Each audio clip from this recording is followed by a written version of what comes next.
Good evening, everyone, and welcome to this very special, very celebratory podcast tonight. Obviously, we all know what it is. It's the 2020 FA Cup winners, Arsenal. Look at this picture we've got behind us. Arteta with a cup and all the boys.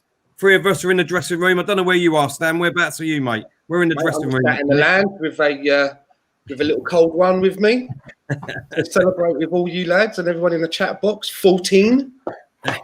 14 what, Stan? 14 what? 14 FA Cups, mate. 14 FA Cups. We're two in front now. Listen, everyone, we will be up on. Kenny Kane should be joining us, but he's running late. Obviously, we've got Stan, the man from Vancouver. How you doing, Stan? I'm doing excellent, mate. Excellent. Excellent. Well, I think the word is that everyone is saying is buzzing, and I'm still buzzing. Excellent, mate. We are all buzzing. Diesel, have you got over Saturday yet, mate? No, I'm still recovering, mate, from those few beers I had. It's like the older you get, the longer your recovery time. But exactly, mate. Nah, listen, well worth it. Well worth putting our bodies through the pain, mate. Great result to come out of this season with a cup. I mean, what better bonus can you ask for? League-wise, piss poor, but to get an FA Cup out of a poor season, you can't knock it, can you? No. And once again, as I always do, I always say thank you to everyone in the chat for watching. Love you all. We've even got David Brent in the chat. Saying something that's when you know you've made it, boys. You know what I mean? David Brent. Unbelievable. That is unbelievable. Master General. Yeah. We've also got the legend himself, Claude. How you doing, Claude? Fantastic. Great. What a great Saturday that was, eh? You know, we had a big bonus. I know we've had a poor season, but nice big bonus to win, to finish off with a trophy. Fantastic. But, you know, we have bigger things now ahead of us, and we've got to have a couple of weeks, celebrate it well, but then we have to get back into hard work and get back to get where we really belong, and that is try and get back into that top four again. Yeah. Well, let's be honest, it all started off fantastic, Claude. Do you know what I mean? You come over, we got a new laptop, look at it, it's running fantastic. Yeah. Great camera, no lag. You must be loving it. And then obviously getting that win afterwards with a few beers, being with the boys, you must have loved Saturday, mate. Yeah, I love it. I loved it. And all great company. It was good. We had a good few beers, and it was nice. I got home, and then I still had a few more beers as well. I got absolutely slaughtered. You know what I mean? So come on, Claudia. And I'm afraid Sunday wasn't. I was. Let's put it this way: I was in bed a lot Sunday. So, but worth it. Great to win the trophy. But that's just the beginning. Now we've got to move on, because remember in 2017 we won the FA Cup and we didn't move on. We went backwards. So we mustn't go back. We mustn't sit on this. We must make some good signings, get these players in, and other people need to go through the exit door, and we'll be okay. We'll be all right. We'll be all right. Just want to quickly say that obviously we are live on YouTube, Facebook, Twitter, Mic, and Twitch. So if everyone can please go over and give every one of them platforms a follow, we'd much appreciate it. All right, let's get into it, boys. Stan, let's start with yourself, because we haven't spoken to you since the Cup, mate. What did you think of the team lineup? How did you think the game went during the game in the first sort of 10, 15 minutes where we went 1-0 down, and then obviously getting that result in the end, mate? Well, for me over here, it was like a 9:30 in the morning kickoff. So it was like, for me, it's always like a Christmas morning. You go to bed the night before, and you know that as soon as you wake up, it's right there. The presents are under the tree. The match is on the TV. And I was nervous going into it. All right, Kenny. How you doing, mate? You all right, guys? You all right, Ken? Yeah, Kenny Ken, you legend. How are you, mate? I'm all good. Just sorting out some stuff at home, but I couldn't miss this for the world. Thanks very much for coming on, Kenny. Let's Stan just finish off what he was going to say, and then we get on to you, Ken. So, yeah, I mean, going into the game, I was actually quite nervous, and I thought that it was going to end in a draw, maybe 2-2, and then go to a penalty shootout, because I kind of felt that both of the teams had a couple of goals in them. And for that first 10 to 15 minutes, up until when Chelsea scored their first goal, you know, I was sitting here on the sofa with the missus watching it, and my heart sank. And I was like, oh no. Do you know what I mean? Because they were playing really good up until that point, and Pulisic as well who was the person that I singled out as going to be a main threat. He was all over it. It was rampant, jinking in between the defenders in our penalty box, and my heart sank. But I mean, fast forward to the final whistle, fantastic. I mean, you know, I've been watching Arsenal for a long time now, and I think I was saying to some of you guys just a month or so ago that probably one of the worst seasons that I've ever seen. You know, what was happening on the pitch, what was happening off the pitch. We started the season with our captain imploring to get out of Arsenal with Laurent Koscielny, and that was so out of character for him. He's more of a withdrawn sort of person. He's not usually that vocal. And it was just a bad chain of events, what we had with Emery. And to end up, to finish everything with a record 14th FA Cup is really commendable. It's commendable to everybody that was out on the pitch. And you've got to take your hat off to Mikel Arteta. I mean, the guy himself was struck down with the virus. It's his first rodeo. Do you know what I mean? And he's already got the monkey off of his back to bring a trophy in after, you know, the long reign of Arsene Wenger. Fantastic achievement. No, I totally agree with everything you said, Stan. Stephen, with a super chat, he said, "Hi, come on, you Gunners. Thanks, Claude, Connor, for coming on my stream." Thanks, Stephen. We really appreciate it. Connor, I don't know what happened to Connor. I hope his stream is working tomorrow night. But thanks, Stephen. Thank you for inviting me on, Stephen. A real pleasure to be on your channel tonight. And yes, we'll be working towards getting your charity thing sometime next week. Yeah, Terry? Yep. Yeah, sometime next week. So we'll sort that out. And it was a real pleasure. 2 hours. I was on there for 2 hours tonight, but it was a real pleasure talking to a lot of young Arsenal. And there was a couple of Chelsea fans and a Man United fan in there. And it was an enjoyable chat. Thank you. Kenny Ken, how you doing, mate? We've not seen you since Saturday, mate. Let us know what you thought of the team lineup, how you thought the first 10, 15 minutes went, and then obviously that final result, mate. Well, first thing, mate, I wasn't surprised by the lineup because I think what's happened is he tried to experiment with back four against Watford last week to see if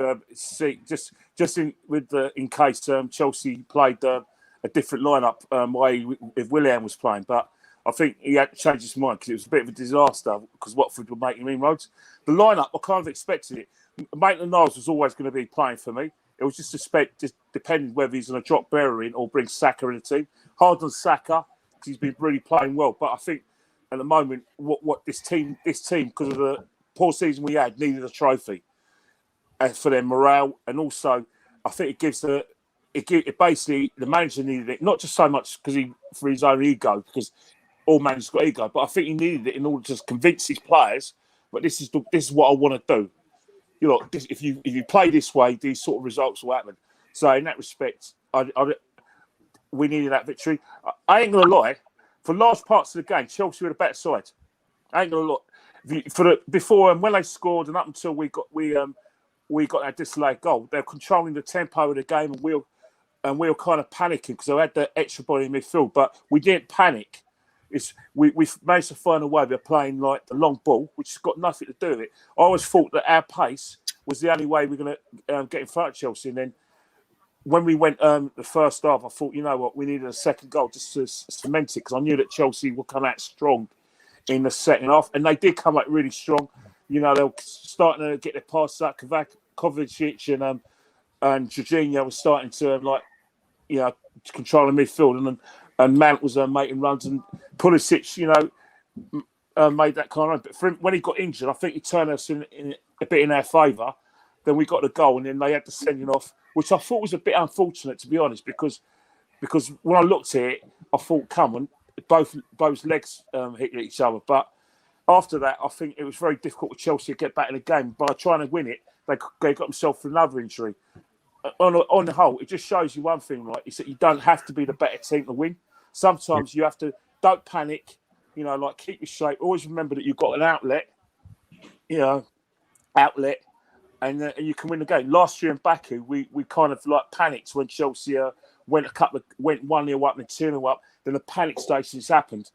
This time, I think we kind of remembered back and said, "Look, don't panic. Let's just keep a shape." I always remember that we got some quality that can hurt Chelsea. And in the end, I think we saw it through quite comfortably. And it's been a wretched season, guys. But winning a trophy has always been always kind of puts the ice on the cake. But moving forward, this has to be again. We've had a lot of false storms with FA Cup wins. We had a false storm in 2014, 2015, and 2017. This can't be another false dawn. I don't think the fan base could take another false storm like this. We've got to find a way next season. Yeah. By the way, Kenny, I'll be issuing fines in future for lateness. No, sorry about that. Sorry about that, mate. I'm going to be like Arteta. I'll be issuing fines.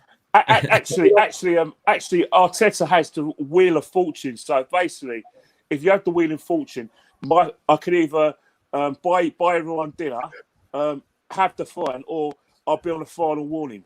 By the way, we've got Sophie in the chat. Air dry treatment. Everyone, go and give her a follow. How are you? And she's put, "Hey all, congrats on the FA Cup win. Said you'd win it." Thanks a lot, Sophie. Really appreciate that. Thank you so much, Sophie. Love you, darling. Love you. Diesel, what was your thoughts on the game, mate? First of all, before we get to that, I've seen a comment in the chat, and as we're nice guys, unlike what others say, I'm going to put it up. Arsenal, Alex, please give a shout out for my Arsenal channel, please, guys. Claude, good to see you smiling. I've just had a look at YouTube. I can see you've got a channel, Arsenal, Alex. So anyone who's watching, please subscribe and let's give Alex some support. Yeah, fellow Gooner. All right, that's what we should all be doing, helping each other. But only the decent ones. Right, back to your question, Terry. Listen, we did the stream at your house, mate, and even when Chelsea scored, let's be honest, we didn't really. I think we all said, didn't we? If they're going to do it, it's the best. If there was ever a good time to concede the first goal, it's now. It was within 5 minutes. It's still early. It's a long time to go. We weren't really worried, was we? The Arsenal of old probably would have crumbled after that. We didn't. I thought Chelsea started off well. For me, now I stand by this. I think the drinks break massively helped us. If I'm honest, I think that because it wasn't going well. I don't think Arteta obviously. I think he was angry with how he started. We were on the ropes for the first sort of I'd say 10, 15 minutes. We had the drinks break. You could see him, giving his players clear instructions. He wasn't happy. You could see he wasn't. He used that drinks break as like a little bit of a team talk, didn't he? Yeah. As soon as he'd done that, we saw a different Arsenal. Sounds like someone's being told off. Is that me? Sorry. Is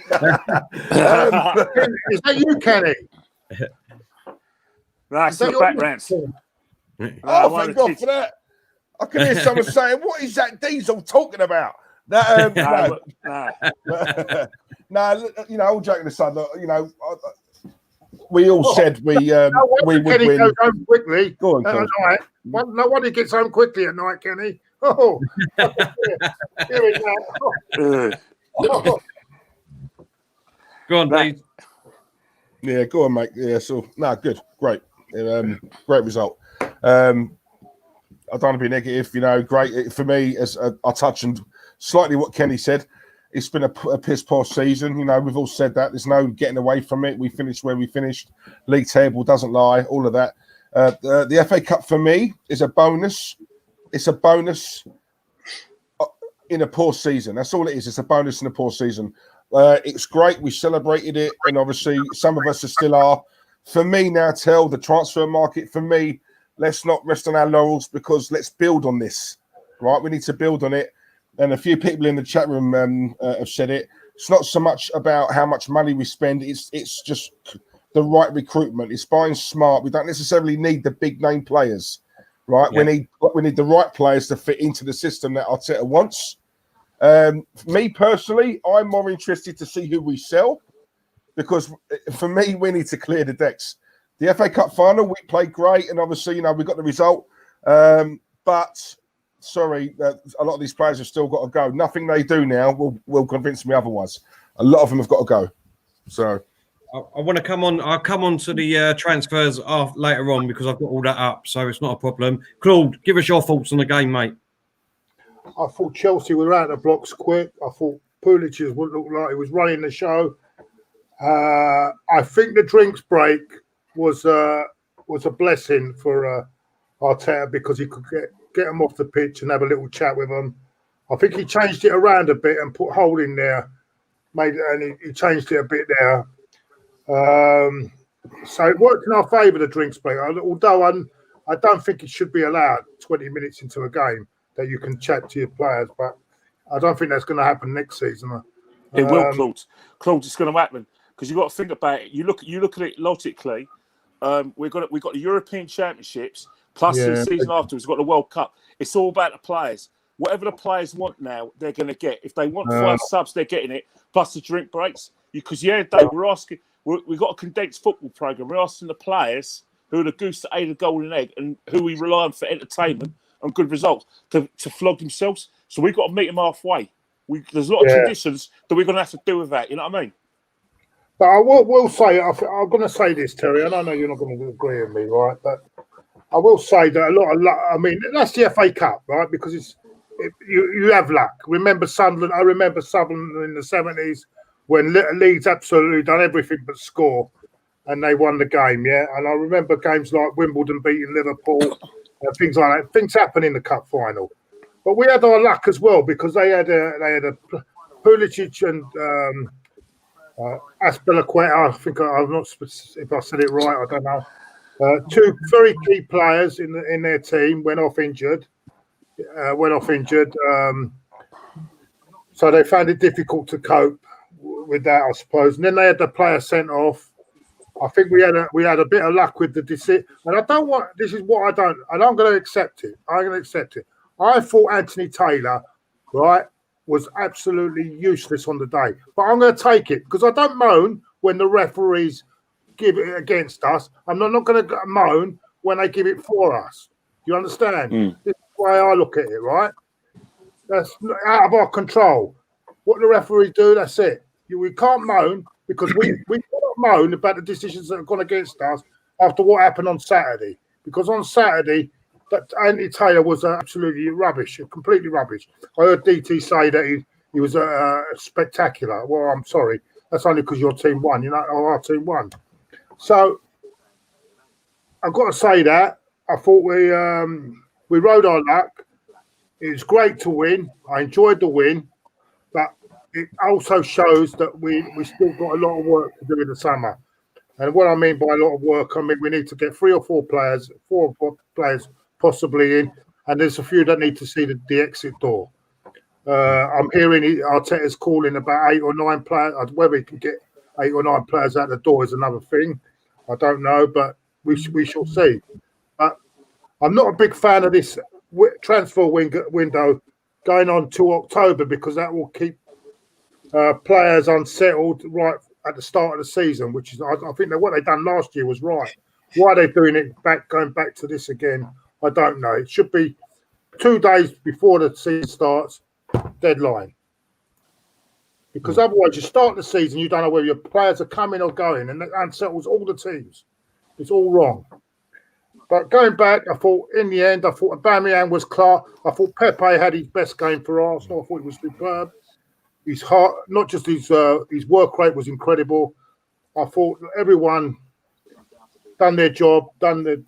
We showed a lot of character to come back from behind, and Aubameyang was the difference again. At the end of the day, Aubameyang was the difference. I mean, without Aubameyang, I don't know where we would be at the moment. So, yeah, very pleased with the result.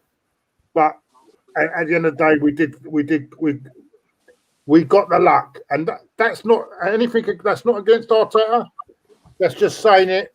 What the FA Cup's all about, and you've got to take that because I remember Wembley 2001. We played Liverpool off the park, and we got done. You remember that, Kenny? Yeah, I remember it. I remember Henri hitting getting the handball. I remember chance Henri missed. A couple of chances Henri missed. I remember Bergkamp hitting the post from about a yard out. We absolutely battered Liverpool, and then all of for some how Liverpool won that game with Mark Owens 2 goals. I still have to watch it again. How did we lose that? Yeah, but that's what I'm trying to say. You can be the better team on the day and still lose the game. So you know, at the end of the day, well, no, when your football match is we deserve to win the game. But I'm saying we have also in this sort of games you're going to get. But if we want to compete in the league, we can't be relying on games like that every game because every game is going to be different. So if we want to be competing like next season in the league, we need to make big changes, massive changes. We've got a couple of super chats here. Ryan, thank you very much, mate. He says, you guys are top fellas. Congrats on your cup win from a non-bitter United fan. Thank you, Ryan. Thank you very much, mate. Cheers, really Ryan. Thanks, mate. And Adit said, hey, guys, Terry, Diesel, Claude, Kenny, Stan, great show. Martinez or Leno? For me, we cannot drop Martinez. I think we all agree that we can't drop Martinez, to be honest, but we'll get onto that in a minute. I'm just going to say... by the way, I'm going to finish as well. We're supposed to be a real classy club, yeah. And when I see on the channel, one channel, fans celebrating another player getting injured, it's not very classy at all. You know, that's not classy at all. Sorry, we win the game, fantastic, yeah. But to celebrate someone getting injured, it's not very classy. We're supposed to be a classy club. That's not classy at all. There we go. No, I agree. I totally agree with that. I'm just going to say my thing. I think the team lineup really, we couldn't really have done much more, to be honest. I think the team lineup was as good as what it could have been, so we couldn't have done that. Like Diesel said, when that goal went in, I don't think any of us three sort of batted an eyelid, really. Do you know what I mean? We was all saying on the live stream, if you're going to concede a goal, you want to concede it that early, so you've got time to get back in the game anyway, which happened. So, I mean, don't get me wrong, it was terrible defending. Do you know what I mean? We didn't start that great. But for me, I think it was a masterstroke. I said it on the thing. After that water break, Arteta got hold of Holding. He told him to man-mark Pulisic. I mean, he didn't man-mark him at the game, but he certainly stopped him from doing what he was doing in the first 20 minutes. And if you go back and watch it, like I did, you will see that Holding was more or less playing as a midfielder in most of that last bit of the first half where he was man marking Pulisic. So it was an absolute masterstroke from Arteta. He obviously see that and see where the danger was coming from, and it was fantastic. For me, I don't get all this talk about, we was lucky because of the injuries and all that. Do we turn around to about Man City when we come back from the virus? When they beat us 3-0, do we go and turn around and say, well, they was lucky because we lost 2 of our players and we had David off? No, hold up. Let me finish. But that's what I'm saying. Do we turn around to Man City and say they was lucky? Look, at the end of the day, them players, they are fantastic. They unfortunately got injured, but I think we're discrediting the players that come on in their place. They're obviously good enough because they're in that Chelsea squad in the first place. I'm not. They come on. They they're coming on to do a great job for their club in that first place. You can only play what's in front of you, and that's what we did, and we won. In my eyes, that is. I'm just saying. I agree with you. I'm not complaining. I'm just saying that I'm looking at it as look at the break. Under normal circumstances, there would be no breaks to do these team talks. Yeah. In that way, there's a bit of luck involved, isn't there? Because if he doesn't make his team talk, we might be 2 down. You know what I'm saying? There's a bit of luck. I'm not taking anything away. I'm just saying, let's. Yeah, no. I agree with what you're saying. I'm saying, obviously, you give your fault. It's good to be lucky. Lucky sometimes. It's good. It's a good part. Good to be lucky. But we mustn't sit thinking. After that result, that we're suddenly, this was going to go. It's going to go a long way now. We've got to remember that there's a lot of our work to be done still. Yeah, no, I totally agree. That's another couple of super chats here, Claude. Sorry, mate. And it's there, guys. Arteta has done in 28 games what Spurs have been trying since 12 years with a bloody trophy. Come on, you Gunners. And Daniel said, great show, guys. What's your thoughts on William possibly signing for... We will get onto that, Daniel. Like I said, I've got a few things lined up with the pictures on that. We're going to get onto the transfers later on. We're just going to finish off talking about, obviously, the FA Cup win first. Like I said, and I'm going to disagree with Kenny and all. I think after that first sort of 20 minutes, after we had that drinks break, I don't think that there was any pressure on us, to be honest. I don't think we were sitting there, me, Claude and Diesel. We weren't sitting there worried in any way whatsoever, I don't think. The second half, Chelsea came out with a bit of a purpose, and they were pushing it around, and they were dictating the play, but we didn't panic. But it's one of those things where I thought that we probably scored against the run of play, but after that we took control. But that's football, you know what I mean? In football, there's loads of games where we play teams off the park and we haven't got what we deserve. The North London Derby is the greatest example where we've just run out of steam. Football.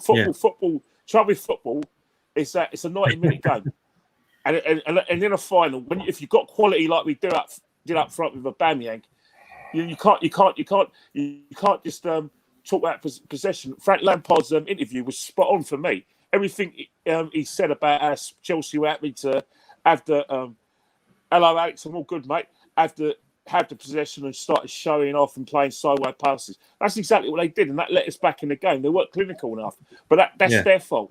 But what we have to do is that don't panic, keep your shape. Always remember that even though people say, "Oh, don't play out on ball," hey, if you've got someone like Aubameyang with that pace, and you've got someone like Maitland-Niles skinning the Aspilicueta on the right, and giving them Reece James a run for his money, you play that ball. You know what I mean? Yeah. No. You're totally right. There's three things I want to quickly say just to finish it off. Firstly, is a shout out to Maitland-Niles. I thought we had an absolute brilliant game in that game. He was running that win. He was getting past players. He was fantastic. The second one is obviously our nerve people can still talk about, if Aubameyang ain't going to sign or whatever, we need to sell him, blah, blah. He is one of the best players in our squad, and we will not have the money, even if we sell 20 of our players to replace him. We won't have the money to do that. So we need to keep him to move on next season in the worst way. Even if he don't sign. Sorry, say again, mate. So even if he doesn't sign, would you still keep him? I don't listen. For me personally, I think it's already signed. I think the deal's already done. I think there'll be a year extension on the contract with possibly another one if they qualify for the Champions League next season. I think it'll give it another year. But what I will say about Aubameyang, and I'm not looking at the selfish point of view now, right? If I was in his position, I'd feel he's doing a lot of sacrifice by signing for us. So I wouldn't blame him for not signing, because the way I look at it, we're not challenging for the title in the next 2 seasons. He's 31 years of age, and he wants to be competing in the Champions League and winning league titles. And for me, if he's making a big sacrifice if he stays, of course I want him to stay. We all want him to stay, but if we're looking at it from his point of view, I'm not so sure whether it's a good decision for him. Right, well, hold that thought, Claude. Hold that thought, because I do want to come on to Aubameyang with the transfers and all that. I've got him on there too. The Dugout Football Challenge channel said, super chat, congratulations on your 14th FA Cup win, lads. Looking forward to Community Shield match on the 29th now. Big up to you all. I can't believe how quick that's coming round. I can't believe it's unbelievable. But I'm well happy with that. Don't get me wrong. That's unusual because it's normally a week before the league season. And it's 2 weeks before. Yeah, 2 weeks. Yeah. I don't know why that is. No, it's the international break. It's the international break because they got to fulfil the fixtures for like the League of Nations, and they've got the friendlies as well. Yeah. Sorry, boys. I had to put this up because it seems we've got a few idiots in the chat tonight. So just a special thank you to the mods, because I'm seeing that you guys are hot on it. So thank you very much. And to all the haters, if you want to come on and tell us why we're wrong uns, we'll send you a stream. Yeah, Not a problem. Not a problem. Do you know what I mean? Show your Not a face. problem. But you won't, I mate. But go on. Guys, can I just say something, right? Diesel, Go on, mate. don't soil your lovely stream with these people. Don't soil yourselves. Nah, These people are trash. Don't mix with trash. Exactly, mate. You know what I mean? Exactly. You're Before right. we block them, if they could leave with a stick a like, we'd really appreciate it. I just want to finish off by saying one last thing, right? Because I keep hearing this, and it's all a load of rubbish, right? In my eyes, and I'm going to bring it up, and it's Mourinho again, right? Why are we playing the Mourinho way? Oh my God! If it was Mourinho, if it was Emery, then we'd all be going mad, and we'd be doing this. Look. It's not rocket science, right? It's not rocket science. This is still Emery's team. It's still Wenger's team, right? He can only do what he can with these players right now. When he gets his own players, when he gets his own squad, we will not be playing. I was going to say what I think. Hold on a minute, Terry. Hold on a minute. I'm telling you that now. I am I'm not telling you Emery's that biggest now. fan. I'm not Emery's biggest fan, but you weren't saying that about Emery when he had to take over Wenger's players. He has to deal with what he's Why got. didn't I? No. Terry, if these are still Emery's players, we've just been talking them up because they've won an FA Cup. So if they're still Emery's players, why are we praising Arteta? That's a fair question. It proves to you now how good Arteta is then. That's what one thing it does do. But you just said these are Emery's players. So if they just won the FA Cup, we should be all right, then if that's the case, Terry, if that's the case, right, and I don't, maybe he will become great, Arteta. If that's the case, shall we employ Martinez in charge of Arsenal because he won the FA Cup a couple of years ago? Shall we employ him? Wigan, yeah, no. He's I'm just saying. Listen, Judge on what we judge our season on what we've done in the league. It's great to win the FA Cup, but please do not say we've got to put a statue of the guy out there because we've won the FA Cup. Who said that? Tel, I can't believe you said we got to put a statue of him. That's too soon, Tel. Come on. Too soon. Listen, what I'm saying to you is that I'm very excited for the first time in probably 12 or 13 years of the things that we've got at Arsenal, right? All these people, there's still people out there saying, "Oh, we've got to give it time." You know, Arteta's got to get his players. He's got to sort his team out. Blah. He's done in 8 months what Emery couldn't do in 2 years, 2.5 years. Yeah, I agree. But then I'm going back to Van Gaal. He won the FA Cup, finished 5th, and was sacked. Right. So let me pick up. Let's get this into perspective here. Let me pick up what you said. Yes, it was great to win the FA Cup. Has he improved the team? Yes. Maybe slightly. Yes. But no, hold on. But we're forgetting the games against Aston Villa. We're forgetting the games against Brighton. Are we forgetting the games against Man City in the league? Are we forgetting all these games? We can't just forget. We just can't brush that aside because we win the FA Cup. No, we can't brush that aside. What I'm trying to say is, yes, but let's not go over the top. Yeah, let's not go over the top. I'm not going over the top. Look, you have to say it's a great achievement. It's coming mid-season. Exactly. It's coming in the middle of a season and trying to repair the rubbish that was left by Unai Emery, right? And to build everybody back up. And he got struck down with the virus himself. He's never done a job before. I think it's a great achievement. But I hear what you're saying about the league, but we can't judge him until next season now with the league. No, Stan, I think the reason why Claude's saying that, and I do agree with him, right? We have to be very careful how we say it, I suppose, is because we get deemed as negative, right? Yeah. We're not taking anything away from Arteta. If we had 10 bad losses in a row, and on the 11th game, it was an FA Cup final, and we win it, now, guess what? No one talks about those 10 losses. We only talk about that one game, the FA Cup final. And what we're trying to say is it's a great achievement, right? Don't get me wrong. But because of the fan base we have, unfortunately, not us guys, but a large section, not the majority, but I would say the large section, right?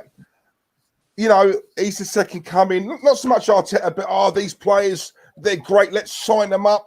They finally turned the corner. Xhaka's now world class, all right? And what we fear as fans, us guys, because we've won the FA Cup final, it's how many times in the past have we done something right at the end of the season, and then next season coming now, we go into that next season with the same players, Stan.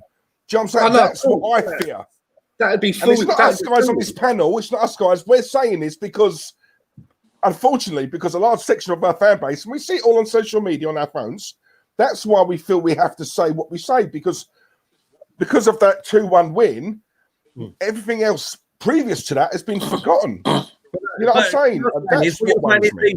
Right, I understand what you're saying, and that's why I feel like I've got to say what I say sometimes, because a lot of people say, well, what about that 22 game that we went unbeaten with Emery? They remember that, but they don't remember the 7 or 8 games run that we went on just before we got sacked, when it was the 26-year record of Arsenal that he's got now. He's got that record. That was 26 years. Oh, no, I get that, Tim. No, I get that, right? But what I can't get is people giving Emery all the stick, and no one ever puts blame at the players. They down tools under him, right? And as you said, and a lot of others have said, these players have got a clean slate. Why?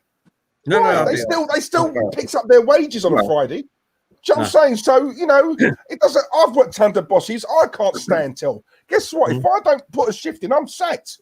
So my mentality is, why should it be different when it comes to football players? No, I don't think the players should be given a clean slate. And if Mikel Arteta's got his head on, he'll go into the board and he'll say, look, there's a germ of a team in here, right? We've got a germ of a team and we can achieve some things. But he should get the laptop out and start playing some of the individual mistakes on a loop and say, but if we don't rectify these things, then we're never going to get to where we can get to. And we all know there are, I call them the shitbag 6. There's 6 players immediately on my list that need to go. And it's all well and good having 10 games, and in those 10 games, you put in 2 really good performances, and the other 8 are really mediocre. That's not good enough for Arsenal. That is not good enough for Arsenal. There needs to be consistency all the way through, because we're sitting down to get ready for the cup final. I didn't know which team was going to turn up. I thought, is it going to be the team that turned up to play Brighton, or am I going to get the team that turned up to play Liverpool, the first half against Leicester and Man City? Luckily, we got the latter, but we can't go into next season and coming off on the back of games and saying our best player today was our goalkeeper. That's got to stop. Yeah, we can't keep relying on our goalkeeper to be our man of the match all of the time. It's got to be an outfield player, right? There's got to be there's got to be like 3 or 4 players that we can't pick from. Ian Barron, one of what teams he support again? Is Mad Darlington fan. A Mad Darlington fan. Hope you're well, mate. He said, hi, Terry. Please, can you send me a birthday message for today? I'm 46 today. Thank you very much. Listen, mate, happy birthday. I can't see. Look, I can see your profile picture. You don't look a day older than 26, mate. Right? Have a great Who do you support? Darlington. Happy birthday. I don't know how you survived to 46. Anyway, happy birthday, mate. You could say the same about us. Yeah, you can. That's why we look so old. Happy birthday and have a great one, and I hope you're having a good day, mate. Well done. Yeah. Right, I'll tell you what. Let's go around the panel, right? Let's go around the panel. Obviously, I think we've given a little bit of what we've just talked about, really. But what do we need to do going forward, Claude? And what does Arteta need to do to not win you over? Because I know you're not saying that, but sort of get credit for being the Arsenal manager, if you know what I mean. What do we need to do as a team? Credit comes with results. Results bring credit. Yeah. And next season we'll see. I mean, I'm looking next season now with this team. We should be fighting for top 4 next season, and we should be in there. We should be in the top 4 if he gets the signings that he wants. I mean, these players we should be getting that we've been linked with. There's no excuse that we don't get top 4 next season. I don't think this team can challenge for title yet for about another 2 years at least, and that's where my point came in about Aubameyang, because I feel that he's doing a lot of sacrifice. And I feel, does he just want to be a great goal scorer in a team that's not challenging for titles, or does he want to win trophies? It's up to him. That's what his decision. I'll be happy if he does stay, but I'm looking at what he wants. Yeah, if he can get a good, I mean, I'm not against. People think I'm against Arteta. I'm not against Arteta. No, I did say. I'm not against Arteta. I just want the. He's an employee of the club, and he has to do the job for the club. I don't care who's in charge. You know what I'm saying? They've got to do their job. That's what they're paid for doing it. I don't know favoritism. I don't favour any player. If he's not playing shit, I won't be doing Instagram messages to him. You know what I'm saying? Right, you know, I mean, good luck to them if they're going to do that. But if they're playing crap, then you've got to realise you know that those Instagram messages are not to be done. But that's what I'm saying. No one is bigger than the football club. No one is bigger. The players, no one is bigger than the football club itself. So how can I say? Arteta next season, I want top four at least. Next season. And maybe possibly one of the trophies if they can get another trophy on the board. I have a feeling if we get the players he wants, he can do that. Okay. And I think he has got a capability. But the only thing I'm worried about, will he have the say on the players that he wants? Will he get the players will he want? Is the agent pushing the players our way? Is there a certain agent pushing players our way? You know, that's another thing altogether. But I think, as I say, top four for me. Okay, Kenny Kim. Well, first and foremost, one thing Arteta needs to do is that he needs to get an identifiable way of playing football, which means he needs to get his players. At the moment, he is playing sticky tape plaster over open wound kind of football, and let it get me some sort of results, which I respect him for, because at the end of the day, there's no time in football. He's had a bit of time because of in terms of the unfortunate COVID-19 like I said, virus, which is afflicting every business in football. But he's been a very lucky manager. He's stumbled across certain things. Remember, Guendouzi was in his team, and then there was the Brighton incident, and then after that, he stumbled across the partnership between Xhaka and Ceballos. Remember, Leno got injured, and we finally found a goalkeeper, one who's good with his feet, one who can organise a back four. And I didn't see anyone complaining about us playing from the back when Leno was in the team. So he's had a bit of luck there. Also, you know, he's had a situation where he's had that sort of back three lineup, which has worked for him. So a lot of the things he's doing is coming off. And the most important thing he's got is the trust of the players. So, but one thing he has to do is get rid of those bad eggs in the dressing room. They're still there. Remember what they did to Unai Emery. Remember how they threw him under the bus when things going well. Remember what they did with Wenger. They're still there. Forgets that, Kenny, don't they? Yeah, it's no, but listen, I know what you're saying. But when did you? Because I didn't say it. I didn't see it. And if you did, then please tell me, and I'll go back and watch it. When did you ever see the players with Emery, with that camaraderie and that togetherness and everything that I celebrated? I'm not too funny. They were doing that when we were 22 games unbeaten. I was at a Fulham game when people. Me and Claude at Craven Cottage last year, where everyone was saying we got our Arsenal back. But the fact of the matter is, from Baku onwards, there was a chasm between Unai Emery and his players. Unai Emery didn't want anything to do with his players. He did not console them, not put his arm around them. He was in tears, and he, as far as he could say, he said, "Get away from me." And the players felt the same. The only person that was going up to the players was Hector Bellerin, was comforting those players after Baku. That told me a lot between their relationship with Unai Emery, and that didn't change until Unai Emery sadly lost his job. The players down tools, they sold him down the river. There was communication problems. There were bad results. But you can't tell me that those players were not blameless. Those players down tools. We know who the culprits were. We know one of them was wasn't. Two of them were not involved in the cup final. I suspect one of them was injured, so he couldn't play in the cup final, and one of them's been rehabilitated. They're bad eggs. We don't want them at the football club, as far as I'm concerned. Because guess what? Lepers don't change their spot, so that is in the Indian trade. The second most important thing as well is that if he hasn't identified those players, and he needs to get them sharpish, he needs to realise one thing as well is that he may not get his first choice players. He's going to have to rely on Kia Jaropian, and a lot of players that he does go for, they're going to use Arsenal Football Club as leverage to get better deals at their clubs. So that's what he's got to deal with. But the most important thing is get the players in quickly and getting a clear and identifiable way of playing football. So can I just ask a question, Kenny? So just going on, if it was, say, Mourinho at a club, would you be saying the same thing? About what? In terms about of the players and the agents, and you've got to be doing 100%. I was just wondering. It's not about personnel. Arsenal come first for me, Tel. I couldn't care. I was just asking. Oh, how many goals it's got? The fact is that it shined like a beacon what those players are doing at Emery. It's stunk. No. I don't mean the players in. I mean the transfers.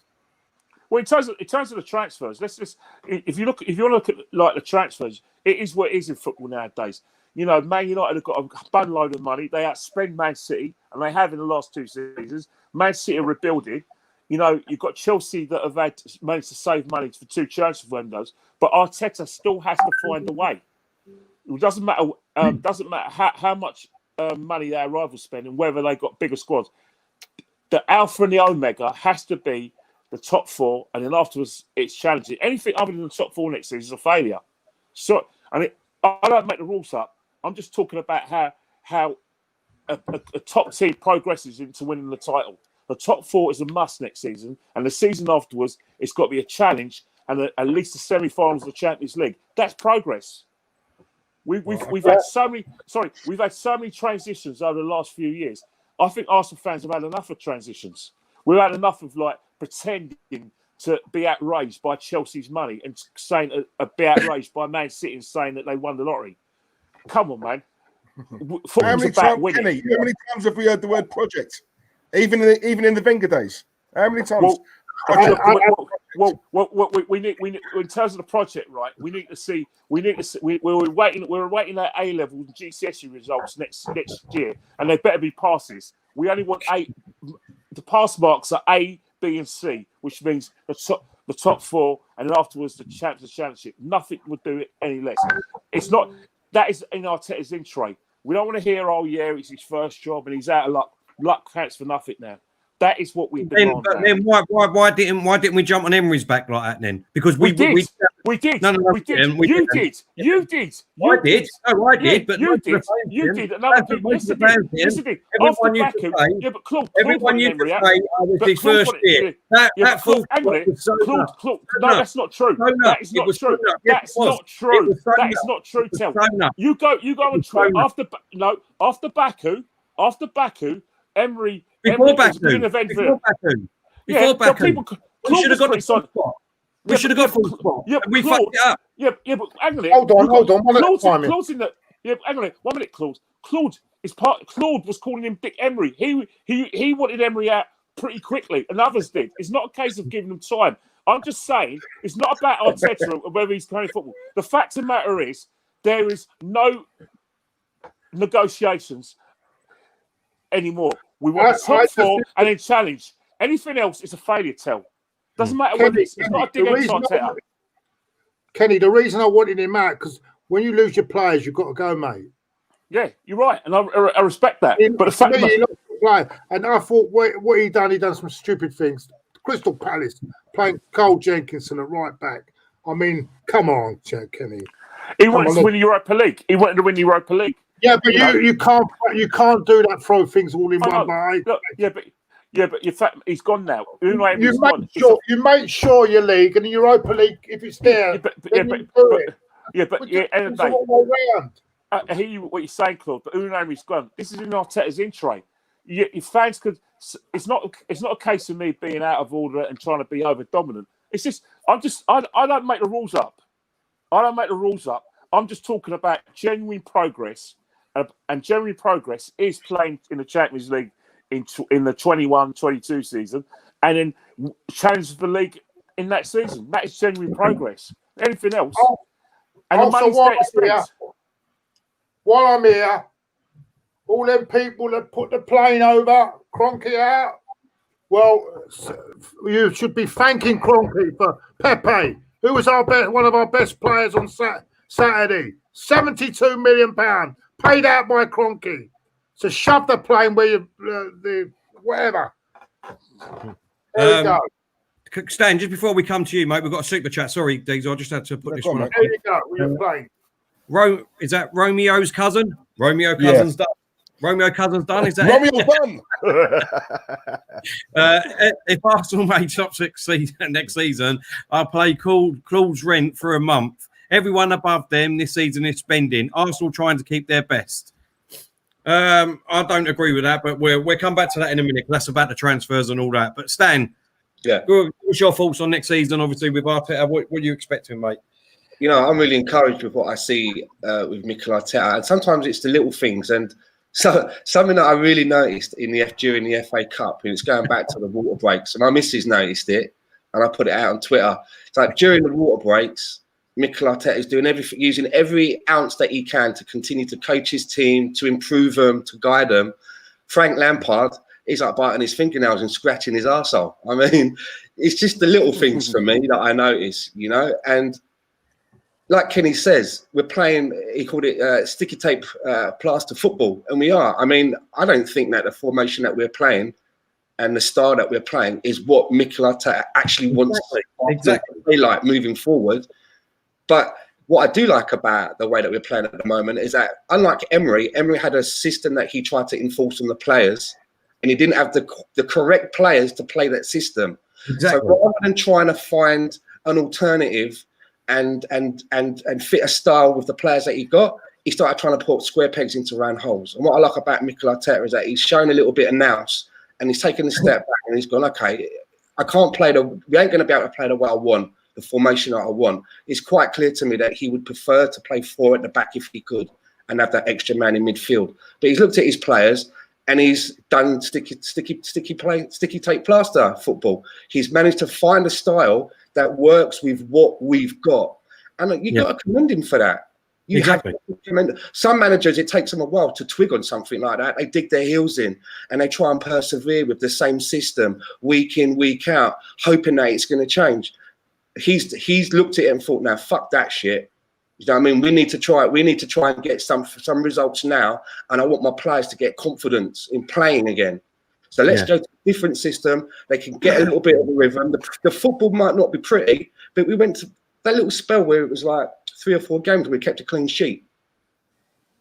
I mean, that to me was an improvement. Exactly, and in the way that we played that first half against Leicester, that was pretty football. We played some nice stuff there against Liverpool, against Man United, and again in the cup final. So for me, the ball now is firmly in the court of the people that hold the purse strings. Because it can't work miracles with what he's got. If you want consistency, we spent money last season, right? Oh yeah. And we have spent the net spend over the last few years is lower than Leicester City, and look where Leicester ended up this season. And we're on the same par as Liverpool, hardly anything in it, and they are champions. So let's not get into this that we don't spend enough money. It's not being spent properly. That's the problem. Yeah. I agree with you 100%, Claude. We've had funds. We've not been walking around with the begging bowl, but it's been poorly distributed. And I really hope that.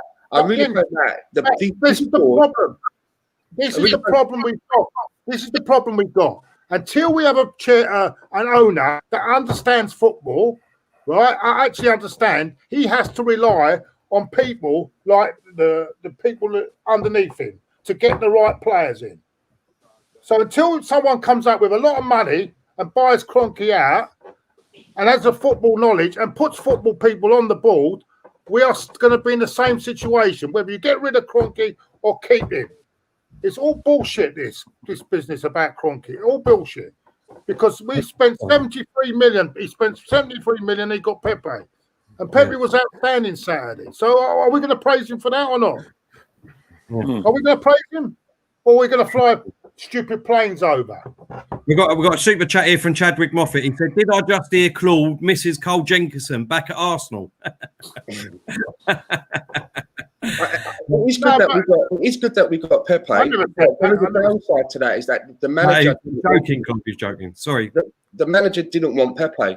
Unai Emery, he wanted Zaha. And I don't like the way that don't get me wrong. I'm not saying that we should have gone for Zaha. What I don't like is that we've got a board that are second guessing the manager. And I don't want that to happen to Mikel Arteta. I don't want Mikel Arteta to go, I want this player, and they listen to him, and then they just provide him with a different player. And if you look at Zaha and Pepe, they don't even play in the same position. It's not like they even went out and got him another player that played on the left. They went and got a player on the right. And I don't want the board to second guess Mikel Arteta. I think he deserves more than that now. He deserves to be given an opportunity to say, I want this player. If you can't get that player, then let's look at this one. And they work with him. They don't pay him lip service. Listen to what he has to say. Let him waste his time to go and speak to players. And then they go and provide him with somebody else who's off of the shopping list or out of the black book of that Kia Volkswagen guy whose surname I can't even say. I won't try and pronounce it either. But you get my point, right? There, we're just before a cup final. We're flying planes over. Yeah. No need for that. They want Kroenke to back Emery, and they've got Arteta in, Kroenke out. Yeah. So what does that tell the board then?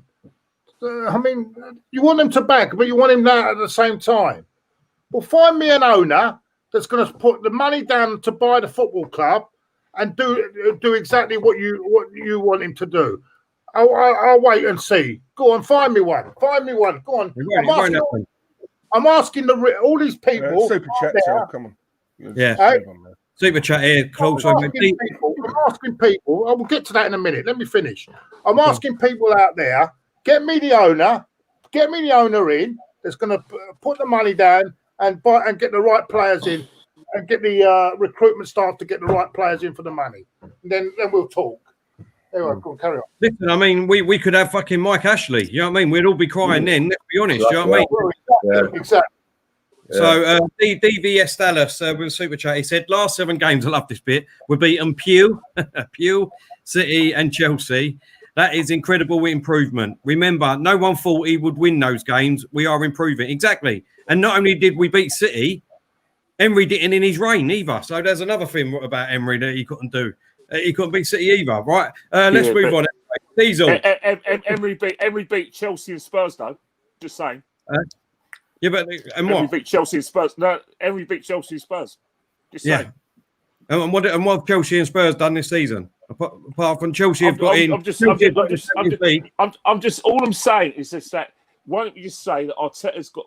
Why does he have to compare with managers? Just say Arteta's he's on the right path. But we need to he's more on the right path. He's more on the right path. We'll get to that in a minute, Ken. Go on, Diesel. You have your say, mate. God, it's been so long. I forgot the question. What's the question, mate? Sorry. How do you think Arsenal going to do next season? What's Arteta got to do, and your expectation of Arteta for next season? Right. Look, it's like in any job, right? You know, if it's like a plumber, for example. So if he hasn't got all the tools to do the job, he's going to do a pretty crappy job. It's no different to a football manager, right? Now, with Arteta winning the FA Cup, for me, he's done enough. He's earned the right to go into that boardroom and demand, that the board buys the players he wants, right? And with Arteta, I don't think it's a case of he's going to go for the biggest names, right? He'll probably go for names that a lot of the Arsenal fans are going to look at and think, who? Right? Or why are we getting him? Right? It's all to do with smart recruitment, right? He knows. He would have known the players he wanted before he got here, right? He doesn't come across as an idiot. Let's be honest, he's an intelligent bloke, right? Yeah. He would have known. He would have known. He would have been watching Arsenal from afar, right? Do you know what I'm saying? And he's known for a while the players he wants. Now, the question is, will they back him to get those players, right? I don't believe a lot of what's said in social media about Arsenal have only got 30 million, because let's be honest, that's just the media trying to trigger the Arsenal fans, and it works a treat every summer, right? We fall for it every summer. Do you know what I'm saying? You know, it's all to do with what he's with what he has. But the thing he's got to do, see, what worries me is the I know we've said it before, the likes of a David Luiz signing up. You know, I'm still not sold on Xhaka. I still don't want him here. That's my personal opinion. I don't think he's good enough. Right now, with a lot of Arsenal fans, right, it all depends on what you want. Tel, if you want another top 7, top 6 finish, then yes, by all means, keep what we got. Right, but if there's Arsenal fans who want to aspire to get to that next level, right, and actually get into that top 4, not just get to 4th, but get within it, we need players to take us to the next level. We need better players, right, than what we've got here. All right, it's just a fact. All right, the FA Cup was brilliant, right? But the league table doesn't lie. We are the 8th best team in the country, and because all of us are of a certain age, right? If you'd have said to us, "Oh, in 2020, 10 years from now, Arsenal are going to finish 8th," we'd have thought you was a comedian, you know. And that's where we're coming from. So for us, for me especially, I can't speak for you guys. For me, 8th is absolute poor for a club of Arsenal standing. That's why I get so angry. And that's why, obviously, I get a bit of a reaction from certain people, right? Because they're probably a lot younger than me, and all they know is they don't know anything before Wenger. Do you know what I'm saying? This is a big club. I don't care what anyone says. Arsenal are a big club, and we've tasted success. We've tasted winning Premier League trophies. We've tasted it, right? So we weren't looking at Tottenham as rivals. Our rivals back in the day was Man United, you know. And this is what I'm saying. You know, it was a battle of the heavyweights. We've come from that generation. So it's very hard to see at the club that we love and supported for over 30 years in 8th. I'm being honest, guys. I'm sorry. I'm not going to go with the masses. It hurts. It hurts. All right. Now, Arteta, you know, he comes across like he loves the club. He's played for him. He's been a captain here. Give the man what he wants. Because if they don't give it to him, it doesn't matter who we get in next. They've got to back him. Back him, you know. Lucy's give us a take on it. Well done, Diesel. Well done, mate. Lucy, sorry, can't interrupt there, Diesel. It's backing, right? It's all right giving the money, but if it's spent on the right players. No, I'm not. No. Look, I agree, right? I agree. I said that it's not about the amount of money, right? Because I agree with you. Right? We've spent 30 million less than Liverpool. Look where they are. It's not about. It's about if he hands over a piece of paper right to the board and says, "Those are 6 players. They're the ones I want," and they don't, and they say, "Oh, we're not going to get them, but here's our 6. We'll get you these guys instead." It won't work. I have a question. So my question is then, Super chat. Just sorry, Lucy. United are buying Sancho. You have to spend or be 8th. You're right, Lucy. Sorry, Stan. Go on, mate. Are you happy that David Luiz was given an extra year's contract extension? No. I mean, I don't know who made that decision, right? And if Mikel Arteta went to the board and said we must keep David Luiz for next season, I'm disappointed in that judgment. I think there was a workaround that could have been done. If it wasn't Mikel Arteta and he was told, "Hey, we've designed him for another year's contract," and it's like, "Oh, all right, okay," then that also concerns me that they're giving him the runaround that happened with Emery. So whoever is responsible for that extension, this is just my personal opinion, it does concern me moving forward if you've got money to spend. Because that's a bad decision for me, very bad decision, and that's resources, you know, salary-wise, that could have been better spent in my eyes. Yeah, no, I agree. Look, listen, for me, just quickly, because I want to wrap it up and move on to the transfers. For next season, right, look, this geezer behind me, this one here, I wanted him since Baku. Just like most people wanted Mourinho, and if Mourinho was here now, I would probably be like what yous are now. And I don't mean that in a disrespectful way. What I mean is that Mourinho, I wouldn't want him anywhere in my club, right? But this man here, I'm really, really excited, right? I'm really excited that he's here. I hope so. But anyone that writes Mourinho off for next season, be careful. All I'm just saying. I just want to pick you up. I just want to pick you up on something you said earlier on, Claude, and that was on the other one, right? You said that you thought Arsenal and Tottenham are basically have done about the same this season, right? They finished higher than us in the league, Yeah. And I judge things by the league, yeah. So in a way, yes, we've won the cup, and that's great, yeah. But if you're judging, look, I judge team performances over the league season. Yeah, but all I will say to that is, you're talking about who's had the better finish to the season. Of course, we have. But if you're talking about team positions, and remember they took 4 points out of 6 against us. Also finished higher than us. Yeah, all right, we won the FA Cup, but then again, we done better than Chelsea. I would say Chelsea. We beat Chelsea in the final. Do you think Chelsea had a better season than us? I would say yes. I think Chelsea's had a better season than us because they got in the Champions League. Yeah, but I mean Tottenham. It goes by league positions, doesn't it? Really? No, not really. That's what I was about to say. Because Perry Groves picked this up. He said this on TalkSport, right? And the example I'm going to give you is who comes second in the league in 1979? Not the Forest. Was it? I don't know. I'm just giving you an example. I know, it's not the Forest. Hold on a minute. Hold on, we won the FA Cup. Hold on. What Perry seems to forget, only champions went into the European Cup that year. So it's different. I weren't doing it as a trick question or anything like that. All I was merely saying was is that trophies go down in history, coming second doesn't, or third, or fourth, or fifth, or sixth, or seventh. Nowhere in the league it doesn't matter. Terry, Nottingham Forest came second in 1971 and won the European Cup and the League Cup. Yeah, no. I'm just giving you an example. That's all I was giving you. I know you get an example.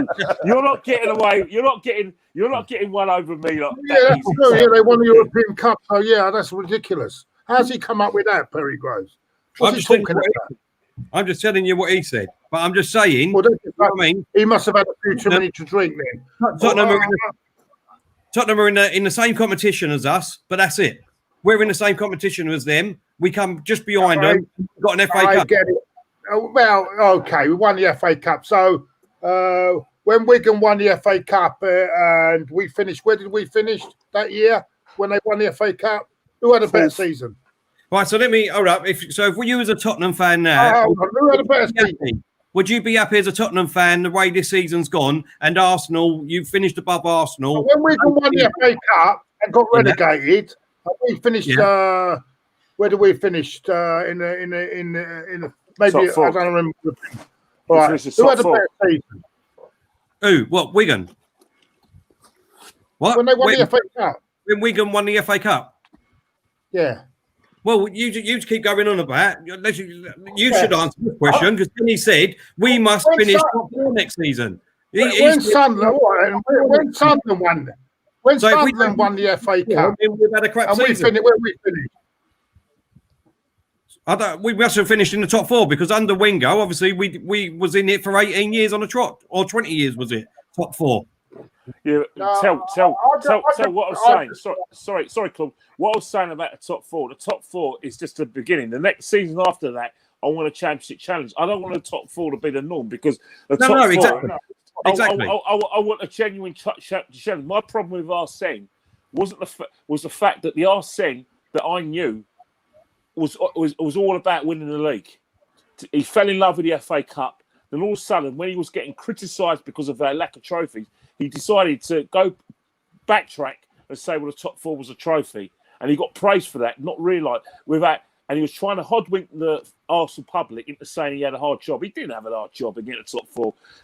There was a if you looked at the top 4 in the say from about 2005 up until Man City's ascendancy, it was a close shot between us, Man United, Chelsea, and Liverpool. That's just factual. Yeah. And then what? So basically, there's a massive gap between those 4 clubs and all the rest of it, 5th place going downwards. That's just facts. For people to rewrite history and start coming out with some fairy tales that he was doing a great job in getting the top 4 is downright dishonest. Yeah. He was doing. It's where we should have finished because we had a massive gap between everyone else. Yeah, because the teams below him didn't have the same spending power. So exactly. He's entitled to finish in the top 4 with the players he had. Exactly, you're right. Totally right. Ridiculous. Yeah, I know. That's the Twitter lot that go on. You know who people are.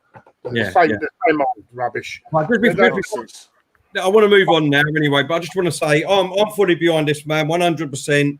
Look, you know what I'm behind, Terry? You know what I'm behind? I'm behind the football club in general. I'm not behind the football club. I'm just saying, if that was Mourinho, you'd be 100% behind him. If that was Mourinho, you'd be 100% behind him. I'm 100% behind Arteta. That's all I'm saying. That's just me personally. No, because if Mourinho finished 8th, I wouldn't be. I would be saying the same thing. Okay, hopefully. Well, we ain't got him anyway, so I don't care anyway. Right, let's move on. What I want to get let's start with Kenny. Mourinho scored him twice. Scored him. Yeah. Let's move. I just want to move on quickly because we need to get the transfers done. Right. But let's start with Kenny first. Kenny, I want to get your opinion. Then we go to Stan, Claude, Diesel. Right. Hey. This is what I want to talk about first, and let me get it up. And where is it? Yeah. Here we go. What's your opinion on this? Guendouzi, FA Cup final. This is the picture he puts up on his Snapchat. Holidays. A couple of hours before the cup final. So, Kenny, give us your thoughts on that. Well, it's day. You know my thoughts on it. Remember, my theme last season from about October onwards, and my first impression and expression was bad eggs. Get rid of bad eggs. He's a bad egg. There he goes. It's a shame because I think there's a player there. But he is a bit disorganised. But if he doesn't want to play for Arsenal Football Club and he doesn't, and he's going to accept the apple cart, then it's time that he found himself another club. He's got his whole life ahead of him, not just his footballing life ahead of him. And hopefully Arsenal get a nice little fee for him, and he goes. Nothing personal against him. You know, he's upset. He's a young lad who was a regular under Unai Emery. A young lad who's been expelled from the team. Let's face it, you know, people have been leaking stuff about his behaviour and everything. You're not expecting if he's that way inclined, which the club is saying he is. Well, you shouldn't be surprised that he's sticking two fingers up to the football club and to the fan base by not congratulating players. You know, this isn't public school. Let me finish. Yeah, before the game. I know before the game, but. He's been, in all intents and purposes, expelled from the club, told to train with the kids, been told that he could find another club. You can't expect him, right, and do this sort of like this chariots to fire behaviour and say, oh yeah, by the way, stiff upper lip. I'm being given six strokes of the cane, and then be happy about it. What do you expect? El? Well, I'll tell you mine in a minute, but just before we come to you, Stan, we've got a super chat. Mr. Mitt, how you doing? Thank you very much for your contribution. He says, who do you want in the Premier League? Fulham or Brentford? We'll get onto that as our last topic, Mr. Mitt, but we'll come to that in a minute. Stan, Guendouzi. That putting that out on Instagram, for me, it just kind of shows you that he's very immature and he's quite childish. He knows what he's doing. He knows what people are going to say. And he's just ensuring that he's further frozen out from the squad, because I'm sure his teammates probably won't appreciate it either. But we're talking about a kid now who, how old is he? How old is Guendouzi? 22, isn't he? Okay, well, he's a young man, and I'm surprised that does he not have any family members around him advising him? You know, does he not have a mum, a dad, an uncle, an older brother who's kind of saying to him, look, this is the 3rd time now you've been shown the door by a football club. You know, you got shown the door by the biggest club in France, Paris Saint-Germain, the next club you've gone to, and now you're in one of the biggest clubs in London, if not the biggest club in London, and they're showing you the door. Are you not seeing a pattern here? Because you're going to look back on this kid in years to come, and all you're going to see is a kid that's always constantly sat in the last chance saloon. You know, he's going to end up like Balotelli. He's going to end up at places where he's better than, but the manager will think that he can tame him. You know, and he'll go there in a team where he probably even shouldn't be, not realising his potential. Yeah. Having said that, there was a certain player that stuck two fingers up at the supporters and walked off the pitch, threw his armband at another player. and he's still never got reprimanded. But he's been playing okay, Claude. So all is forgiven, isn't it? Now all is forgiven. Not by me. Having said all that, I mean, that was just as bad. And I remember when Boothroyd done it, he was straight out the fucking football club, and that was in the reserve game. So it seems to be one rule for one and one rule for another. Anyway, on the Guendouzi thing, I'm not a big fan of his, to be honest with you. I think he's a bit of a headless chicken, to be honest with you. But if you send someone away on holiday, then you send him. If you tell him to go on holiday and he puts a picture up, then you get what you reap. I'm afraid. I mean, at the end of the day, the club has sent him away. The club sent a player that's on £350,000 a week to Turkey instead of making him train. Instead of making him work and train. It's an easy life, isn't it? Just send them away. Send them on holiday. You know what I mean? So. I don't know. I mean, next, what I would do with Ozil, I would say we've got to take a bite on this. Give him the 18 million, piss him off out. That's it. For 18 million quid, here, I'll take it. Take the money, go, find another club, get him off. Because we're going to have this all next season now, him just sitting there. And I cannot believe, as well, that the club let him advertise the new shirt with a smile in front of the cameras, let him do that. Why did they do that? Why did they advertise the shirt for? If they want him out of the club, why did they make him advertise? Send him away. Don't have to. Why advertise the club shirt? Claude, I can answer that question for you. He's earning his money. Remember, he got the money. The reason why Mesut Ozil was signed to the football club is for commercial reasons and because of his image rights as well. Hypocrisy, Ken. Yeah, it's image rights as well. The club are not fools. He may be not doing it on a football pitch, but he still sells a lot of shirts. Or even though the club have got the money, he still brings a lot of merchandise. Remember, our cousins from overseas are massive fans of Mesut Ozil. Also, a lot of young lads are still massive fans of Mesut Ozil. So, it's if you've got a commodity like Mesut Ozil, you're gonna then it's only natural that he's going to be part of the the advertisement for the new kits. Well, also look at the. I mean, it's not the first time we've got a player for just selling shirts in a motor. I remember we bought him for it. I think that was a big. Big fellow, wasn't it? I mean, yeah, it's not the first time. But as you say, yeah, I mean, as I say, I'd pay the contract off now. I think we could have done without him going out and putting the shirt on and saying, because he ain't going to be part of the plan, so that don't look very good. Don't look very good on the club side. Even if it is making them money, it don't look good at all, mate. I'm sorry. And he should, as I say, pay the £18 million, get him off the books, and that's it. Then we got a clean slate. But we won't do that, will we? He'll be sitting there all season. I agree. No, I do agree with you.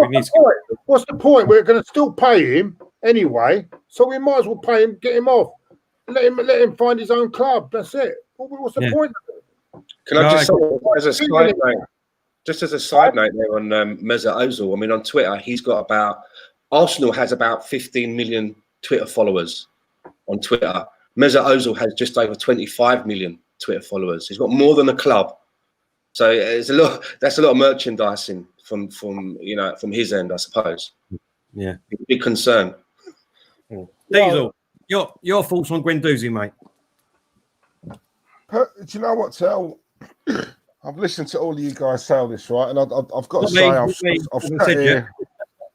sat here, I've been quiet, I've listened to you. I agree with Kenny. I think I've stuck up for him loads of times on here. I like him. I think he's a decent player. If he was young and British, he wouldn't get half the amount of stick he gets. This is just my opinion, by the way. If that was a fan favourite, if that was a Bamiyang, he was injured or whatever, or he was suspended and he was on holiday, no one would bat an eyelid because it's a Bamiyang. If that was Jack Wilshere, no one would say nothing because it's Wilshere. Personally, I think Ozil not being there is worse. Bear in mind he's one of our 5 captains. But nothing really got said about that. All I've seen on social media, more or less, is Guendouzi. I like him. If his attitude is wrong, which it clearly is, then he's got to go. Get the 30 or 40 million for him, not a problem. This is why, and I'm going to go back to what Claude said, and I'm glad Claude said this earlier on, right? Because this really gripes me, right? This is why, when the abuse I got when I said, if Aubameyang doesn't sign, we sell him in the summer, right? And Claude and Kenny Ken have both said it on this stream. Nobody is bigger than the club. Nobody. That is a fact, and I agree with that, right? I don't care how good a player is. If you don't want to be here or you're not prepared to sign and commit to us, there's the door. See you later, right? Now, but we've got into this because we're in a piss poor state at the moment. We're bowing down to these players. Guendouzi's got to go. If he can't be turned around, he's got to go. I would put a sell-on clause or some sort of clause in there, just in because I've got a feeling he will when he grows up. He's only 21. Don't forget, he's a kid, right? If he does do really well elsewhere, we've got that clause. This is where Arsenal got to be a bit smart, right? That's what I would do. Ozil, pay him up. Pay him up, Tell. The man is a cancer in this club. He is. I don't care. And I'm so glad that you boys, not so much you, Kenny, but Terry and Claude, I'm so glad that you now turn it around and you can see it. Because Aubameyang, that is part of the reason why Aubameyang probably hasn't signed yet, because he's looking over at him thinking, hang on, if he's on that, I want this. He ain't doing nothing. I'm doing the business. I'm the main man here. Give me what he's on. And Aubameyang won't be the only one. There'll be other players who are going to be doing the business in a bit of form, knocking on the manager's door saying, right, Ozil's on 350. I want something close to that because I've been your star man for the last 6 months. Exactly. And it's a cycle. It will happen. It will happen. Get the man at the club. Bringing in new signings as well. What you're supposed to do when you're trying to negotiate with a new signing, he's come with a great reputation, had a great season. You've got to put some material over Mesut Ozil and say, there's no one standing there. You can't see a person there that earns 350 grand a week. He'll be gone in a year. Ignore him for 12 months. It's not going to happen. Listen, boys, we've got 2 super chats. I need to quickly get in. Steve, that contract was done on the stewardship of Wenger and Gazidis, the man that they all say we shouldn't have turned against and this and that, we should respect. That contract was given by them 2 people. So let me just get these 2 super chats out. Sorry, mate. Both from Stephen. He said, done it for the marketing commercial reasons. They're businessmen, hence the money made on a single match day, excluding tickets. They're not football people. And also, he's put, it's a shame about Guendouzi. If he had the right attitude, he could be a brilliant player. Similar to Balotelli, quality player, piss poor attitude. For me, quickly, because I want to sum it up and then move on because we're running out of time, really. For me, I think it was disgusting. Even Ozil, who I want gone there, I want him off the books. He can just go and have his way. No, but I mean, it's right. You know what I mean? We're paying someone that don't even play for our club anymore. So just give him the money. Let him go to another club. I hope he does well, but he needs to get off our books now. But at least he was putting in before the game and after the game, congratulating the boys, telling them good luck and all things like that. Guendouzi did not give a fucking shit, right? Did not give a shit. And if he doesn't give a shit about our club or our players or our manager, then as far as I'm concerned, like I said before, I don't think he's that great anyway. I think there's the door. There's the door. Hold on, Terry. If I was on 300 grand a week, I think I'd find time to wish people good luck as well. Yeah, but please do me a favor. What's Guendouzi on? 22 years old. How many other 22-year-old boys out there are on his wage? Grand a week, that's for sure. And to tell you another thing, right? Everyone's having a go, but there's a top player that also refused the pay cut. Not only Ozil. So we're not talking about that. That is the reason that he's been frozen out. No other reason. Yeah. No other reason. The reason he's been frozen out because he didn't take the pay cut. But there's also another player, right, that was very significant in that cup final that refused the pay cut. So let's not get down that road. Yeah. All right, let's move on then quickly. Let's try and keep this short and sweet with these transfer rumours, right? The next one is obviously we spoke about him quickly, but Aubameyang, these Kenny Ken, do we keep him or do you sell him? Look, we keep him on our terms. If the guy says he wants he's trebled his wages since he's virtually trebled his wages since he left us from the Roar in Dortmund. You know, he was on 70 grand a week at Dortmund. We're paying 180. If Aubameyang says that he wants at least £250,000 a week, and the club can give it to him, then sign the contract. But the rules are he's a fantastic player. He's done everything he's done for the football club. I wish him the best for if he stays. I wish him the best if he goes. But this is non-negotiable. Enough is enough. We're not letting players run down their contracts. Exactly. It's not acceptable. I don't care how good Aubameyang is. It's not acceptable. I don't care, because the other day, the lifeblood of a football club, you can't run a business like that. We're not Man City can allow David Silva to leave on a free for all the good work he done. But that's Man City. We shouldn't be doing that at Arsenal. Yeah, Didier Drogba is allowed to do that at Chelsea, enjoying his job. But you can't have a situation that Aaron Ramsey left on a free, and then Aubameyang, who's worth a lot of money to us as a commodity. Because let's face it, footballers are cows, all right? It's like you can go down the market, go down like Smithfields, go and get a piece of meat and get the best piece of meat for the best bit of money. I'm sorry, but that's the way footballers are, right? They may not like the fact that they're commodities, but they're commodities and they're dispensable. Aubameyang's been fantastic for us, but if he doesn't sign a new contract, then the club have to sell him. It's business. It's not personal. We can't run a business like that. Left the football club. Better players have left the football club as well. Maybe so, but the fact of the matter is that it's got to work for Arsenal. You know what I mean? If he signs a new contract and is allowed to leave after the end, then fine. But I want a fee for Aubameyang. I don't want him leaving on a free. Yeah. No chance. Unacceptable. Okay. Stan. Well, I was just reading a couple of days ago at Transfer Checker. They're usually quite reliable at Transfer Checker. Got well over 100,000 Twitter followers. And they reckon that the deal has already been done. It's a 3-year deal for Aubameyang, and it's going to be announced over the next few weeks.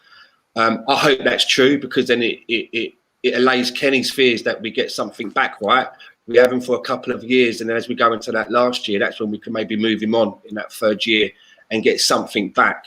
But I don't want to be held ransom in any shape or form. But I want to keep Aubameyang because he's so vital to our team.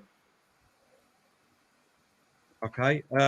Just want to answer that. North London Gooners TV's put, do you have a link for your merchandise, please? I love you guys and this channel. Thank you very much, mate. Really appreciate that. And if you go on to claudeandthebansters.com, that's our website. You can get our merchandise all from there, mate. Thank you very much. Really appreciate it. Put it in the chat there. Put it in the chat, Terry. Yeah, I have. Yeah, it's in the chat, mate. It's on the screen and all. Go on, Claude. Aubameyang quickly. Oh, I think that 3-year contract, if it is, I think there's going to be some release clauses in that. I think where if we don't qualify, I don't think it's a straight 3-year contract. I thought it would have been. I think there'd be a thing that says you can get released if you don't qualify for the Champions League. Yeah, I think if that's good for Arsenal. It's a great deal for Arsenal. It's a great thing for Arsenal. For the player himself, I think he's made a big sacrifice there, because I think it's going to be a 3-year where it's not going to be about winning titles. It's going to be about building the team, and you've got to give him credit for that. But for me, if I was in his shoes, I don't think because I'm an Arsenal fan. He's not an Arsenal fan. Let's get it straight. He's not an Arsenal. He's not like us. We're born Arsenal fans.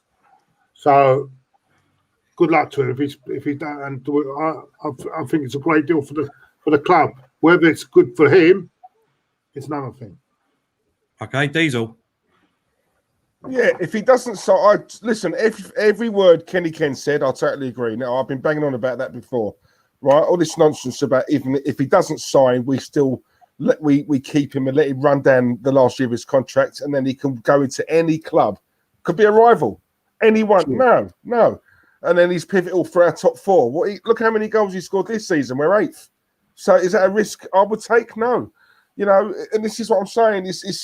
We know of players who didn't even look at the fee. They just signed the contract up because they love the club. You know, the Tony Adams, the players like that. Aubameyang ain't anywhere near that. Right, so for me, I love Aubameyang, and if it's 250 grand, which has been reported, pay him, give it to him. Of course, exactly. Don't get me wrong. Don't get me wrong, especially while we've got Özil on the money he's on. Aubameyang is well worth that. But if for whatever reason he doesn't want to sign, he's been dragging on there for months. We've had a lockdown, right?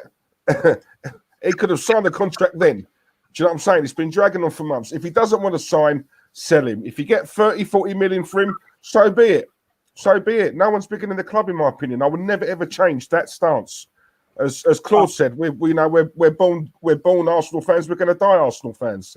Yeah. What I'm trying to say before, I want to clear this up. I want him to stay, but I'm just looking at it from his point of view. For me, he's making a big sacrifice to stay for 3 years. That's in my opinion. It doesn't mean I want him to go. I hope people now watching this are going to start slamming me and saying, "Oh, here he is being negative." I'm not being negative. I'm just being fair. I think it's a sacrifice. Yeah. We're not challenging. Where you're coming from? We're not going to be challenging for titles in the next 2 years. Yeah. I understand where you're coming from. That's 2 years of his contract gone. Yeah, but I know what you're saying. For me, look, people are saying let's sell him, get 35 billion for him, 40 million, right? My point of view is who are we going to go and get for 40 million? Who are we going to get for 40 million? That's going to do after the job. Hold up. After the job that he's done, right? So I would rather say to him, look, we give you 40 million signing on fee. Give him the 40 million to keep him here. Hell no, man. Come on. No. You're going to tell. Right? You're looking at a straight swap. On someone that might not even hit the ground running and might turn out to be a dud. When this man here already is our best player in this team. He's our best player in the team. Yeah, but the fact of the matter is we can't run a football club on one player. No, it's not acceptable. Come on, you guys are also Arsenal fans. You shouldn't be talking like this. You're going to go out and buy another player. You're going to go out and buy a player to replace him. Strengthen the midfield, Tel. We used to get goals, Pires, Lundberg, Reyes. You can't strengthen the midfield because you need to strengthen the striker then too. Yes. But if Arteta's got 60, 70 million, you put that 40 with what he's going to get. 100 million, right, can get you six top players. It's all installments there. It's not up front. So I'm saying, if he gets a winger, right, if we need a goal scoring midfield or whatever, don't just sell Aubameyang and get another striker. Yes, we need a striker, but we're not getting any goals from anywhere else. That's why we're so reliant on Aubameyang. Strengthen the midfield, and we share the goals like we used to back in the day. That's what I'm saying. We all know that we need to get. I've said it all the way from the start. We need to get a defensive midfielder and we need another strong centre back, right? But what we don't need to do and all is go out and try and find a striker that's going to score us 20, 25 goals a season. We don't want to do that too, because then instead of going forward, we're making 2 steps back in my eyes. Again, we're going to go backwards in my eyes again. And because Aubameyang knows that gives him leverage, right? So we're meant to bend over and let him do Why are we going to bend over? He's the best player in our team. It's like having Ronaldo or Messi. It doesn't matter. It doesn't give him license, right? To on his terms still. He's not bigger than the club. If he's not bigger than the club, it doesn't matter who he is. I don't care who he is. Who's saying he's bigger than the club? I'm just saying. I'm saying, instead of going out and trying to find another player for that money, I'd rather keep that player and give him that money, knowing that he's already scoring 25 goals. No matter what we offer him, he doesn't want to sign, get rid. Sell. But this isn't relevant anyway because he will sign the thing. It's already signed in my eyes, so it's all irrelevant anyway, to be honest. You know what? I'll make one point. When we've had one striker that just scores the goals, we've never competed for titles. We've always competed for titles when we've had midfield players, everyone contributing with goals. Yeah, exactly. Yeah, I agree. I remember in the 90s. I love Ian Wright. Don't get me wrong, but when we had Ian Wright, we became a cup side. Right, we became a cup side because what we were doing, we love each other. That's why. No one was scoring goals apart from me and Wright, and it was, although he was top goal scorer, brilliant. But at the other, I mean, we ended up winning cup, but we didn't doing nothing in the league.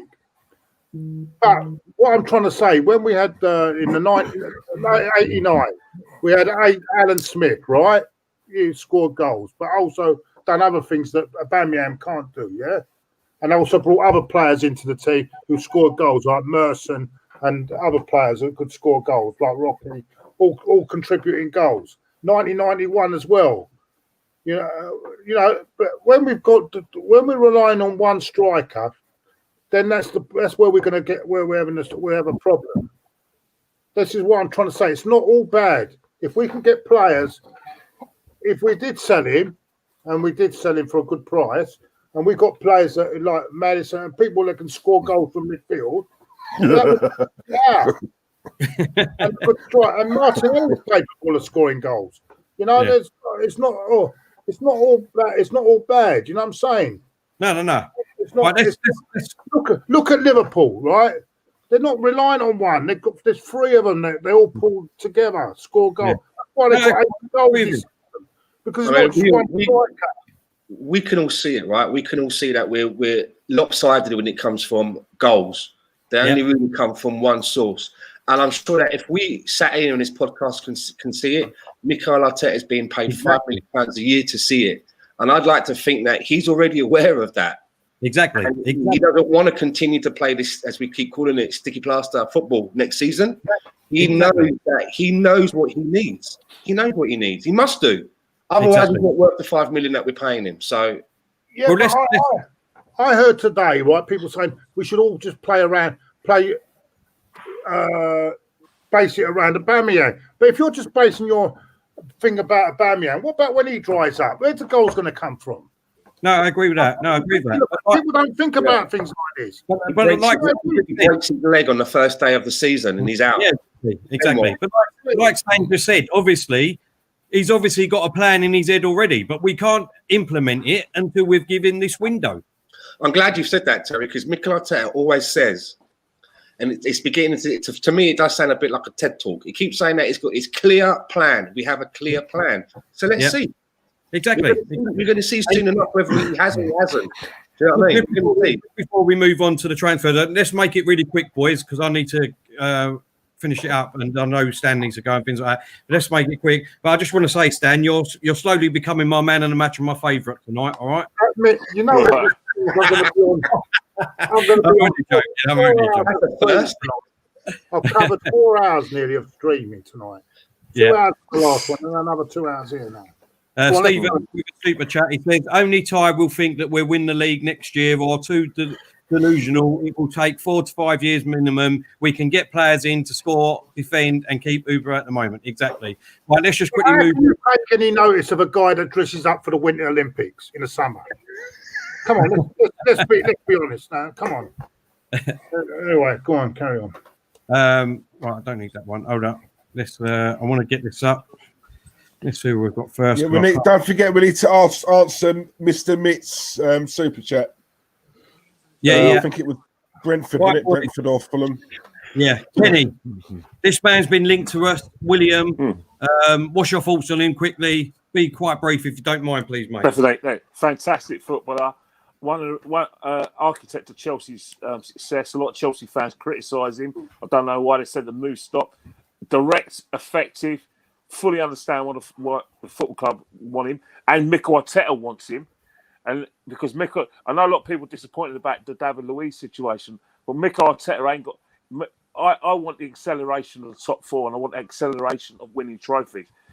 You need to have players who've won big trophies in at the club. So I know everyone wants this vibrant player, blah blah, and I respect that. But remember, our dear manager is very much after this player.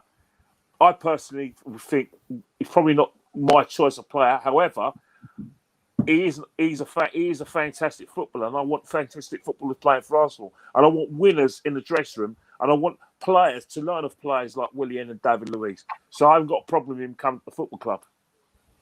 Okay, Stan. Listen, I'm just going to piggyback off the top of Kenny Ken, who sat below me here, and he underwhelms me. He would not be what I would be looking to go and get, but I understand exactly why Mikel Arteta is looking at Willian, because we do not have a lot of experience in the team, and that could be the one thing that will help us just to progress a little bit further. So underwhelmed, but understand it. Okay, Claude. Well, he was great on The Voice, wasn't he? I mean, I like that. That's a good one. no, be serious now. He says, "Be serious." It was his joke. Exactly. Yeah.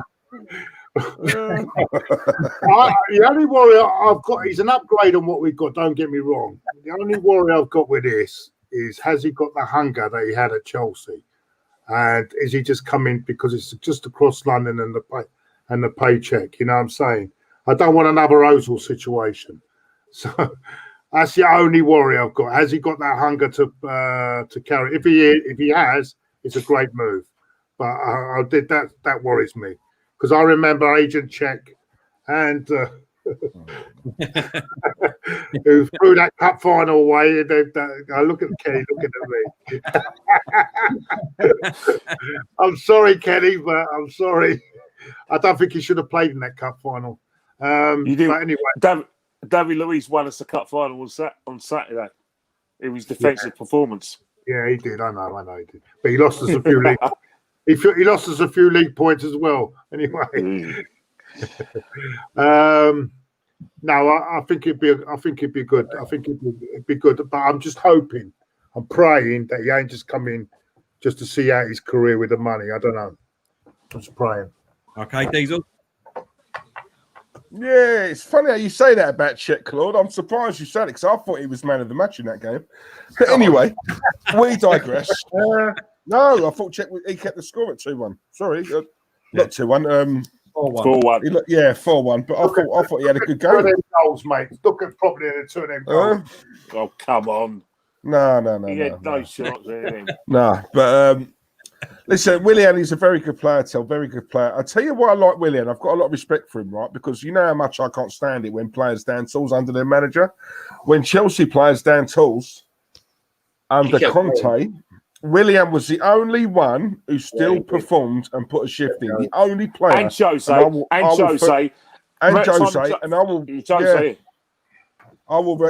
forever respect him for that, because he could have gone with the masses, but he didn't. Right, he earned his money, right, and I do respect that. Now, the way I look at it, we keep hearing about a project and trust the process and all of that, right? Willian is 32. Now, is it a case of he just wants to stay in London because it suits his lifestyle and his family love it around here? So I want players to come to the Arsenal because they want to come to the Arsenal, not because obviously we're not a retirement home. Now, we've said this a long time on this stream about, are we a retirement home for these players? If Chelsea don't want him, we shouldn't want him. We're a bigger club than Chelsea, right? Chelsea want him, though. Chelsea want him on a 2-year deal. They can't agree terms. I do, but he didn't agree. He didn't want to do it. Right. Okay. Well, if that's the case, then look. If Arteta gets Willian, but we also, because for me, build from the back till I'm old school, right? Start from the back, right? If we've got time to get Willian, great, do it, right? But get what we need more than what, get what we want. Get what we need. Get the priority first. If Arteta's going to do that after Willian, I ain't got a problem with Willian coming. But if it's Willian and maybe one more, and then we still have the gaps, no. Sorry, for me, no. Get what we need first. That's all I'd say. No,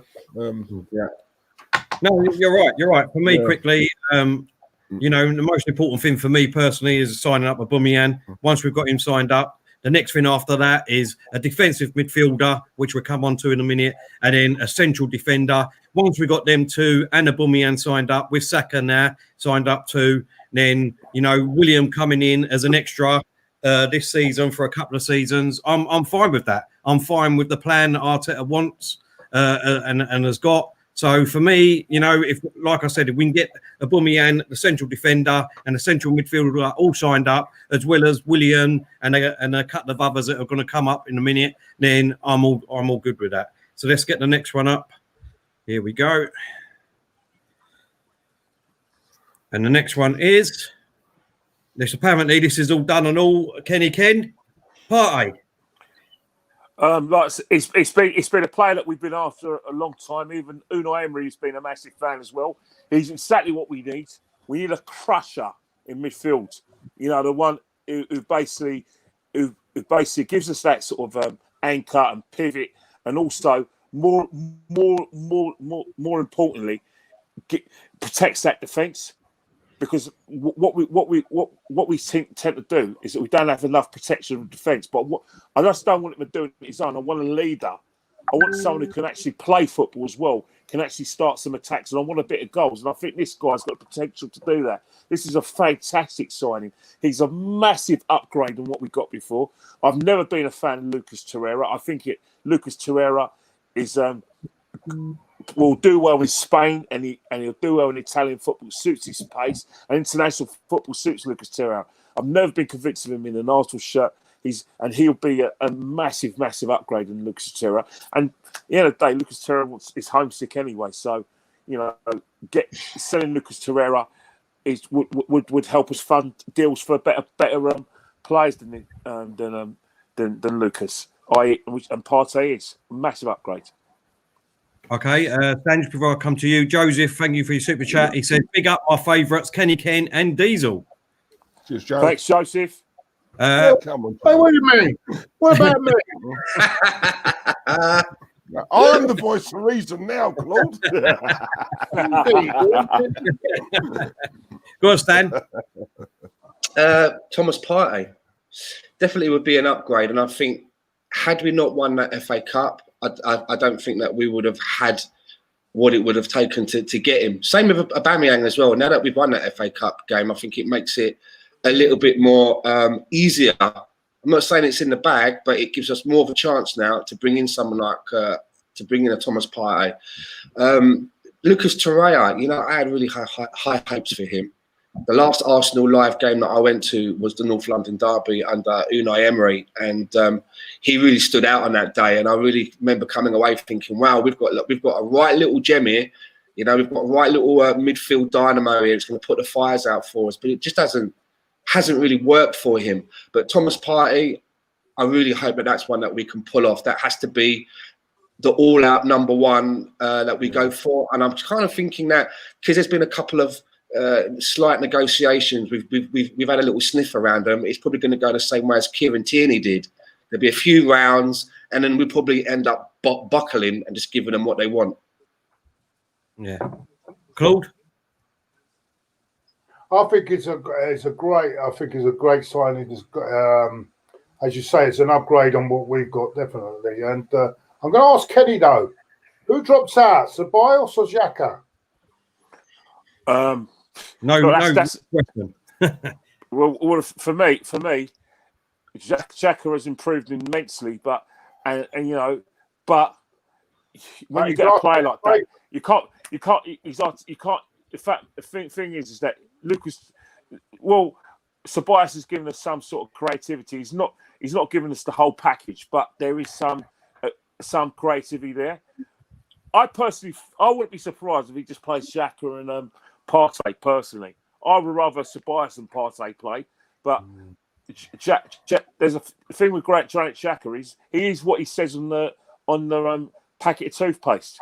You know, you're not going to get anything spectacular.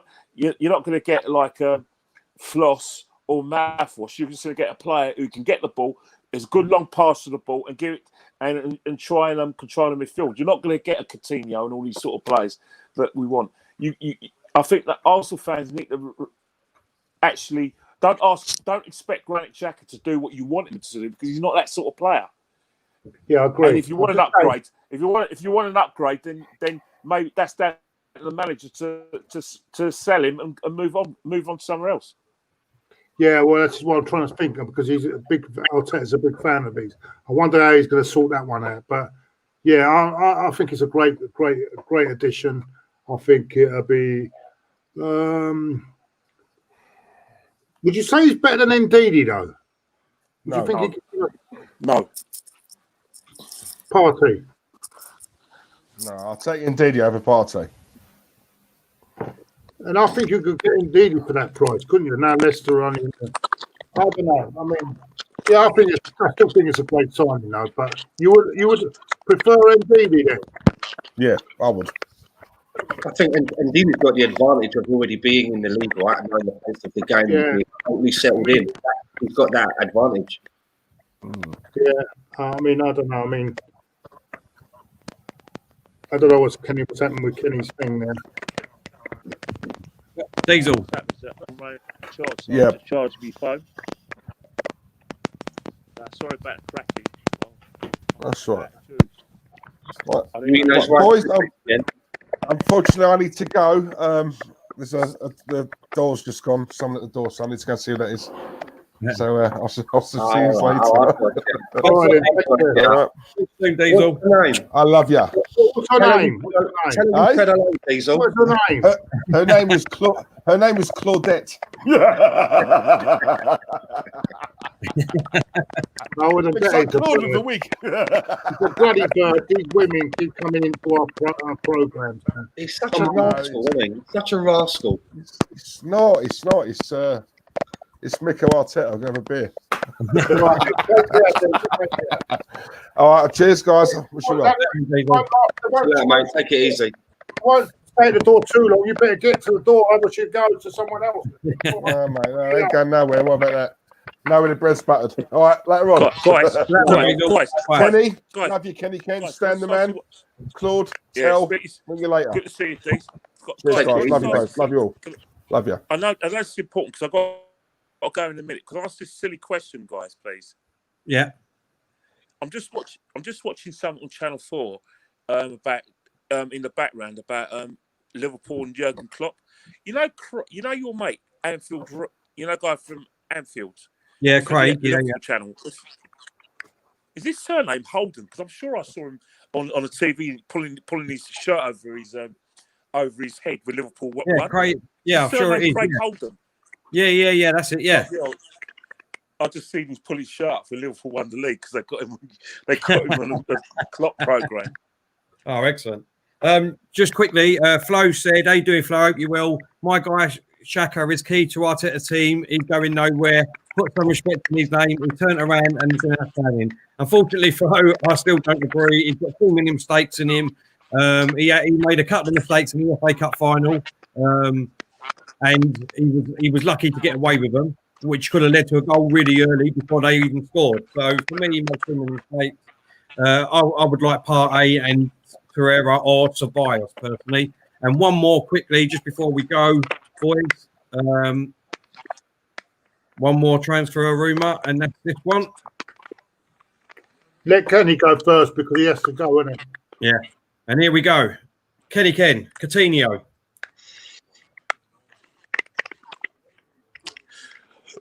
We need a lot of creativity. He can unlock a door from a tight defence. He's still a fantastic footballer.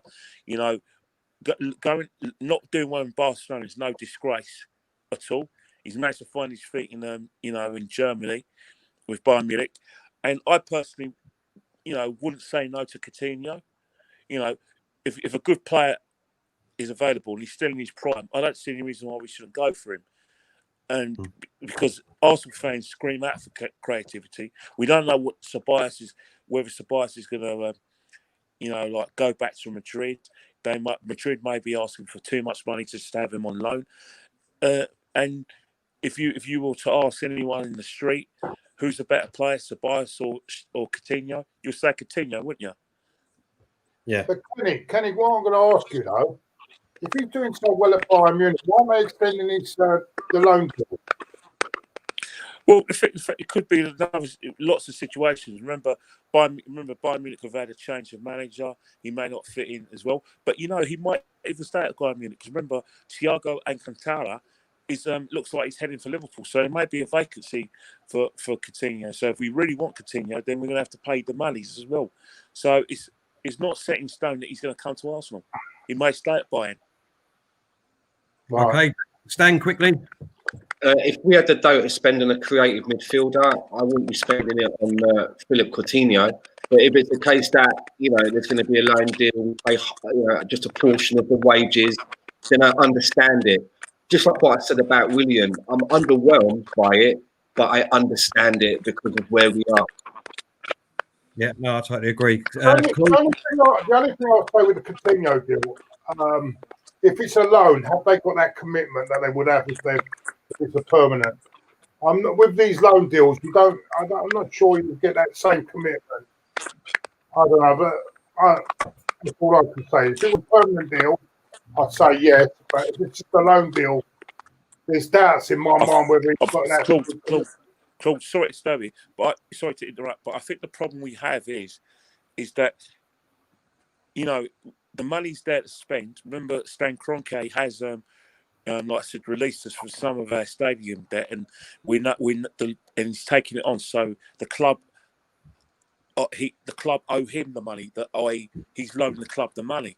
But the problem is that when you do have a massive budget, whether we like it or not, it's not, regardless of whether FFP is there or not, you still have to get rid of players.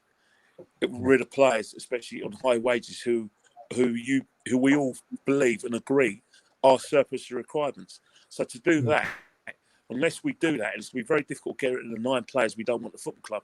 Then, you know, like I said, loans and deals like that are going to be the norm, even though we do have the money. That is the situation we're in at the moment.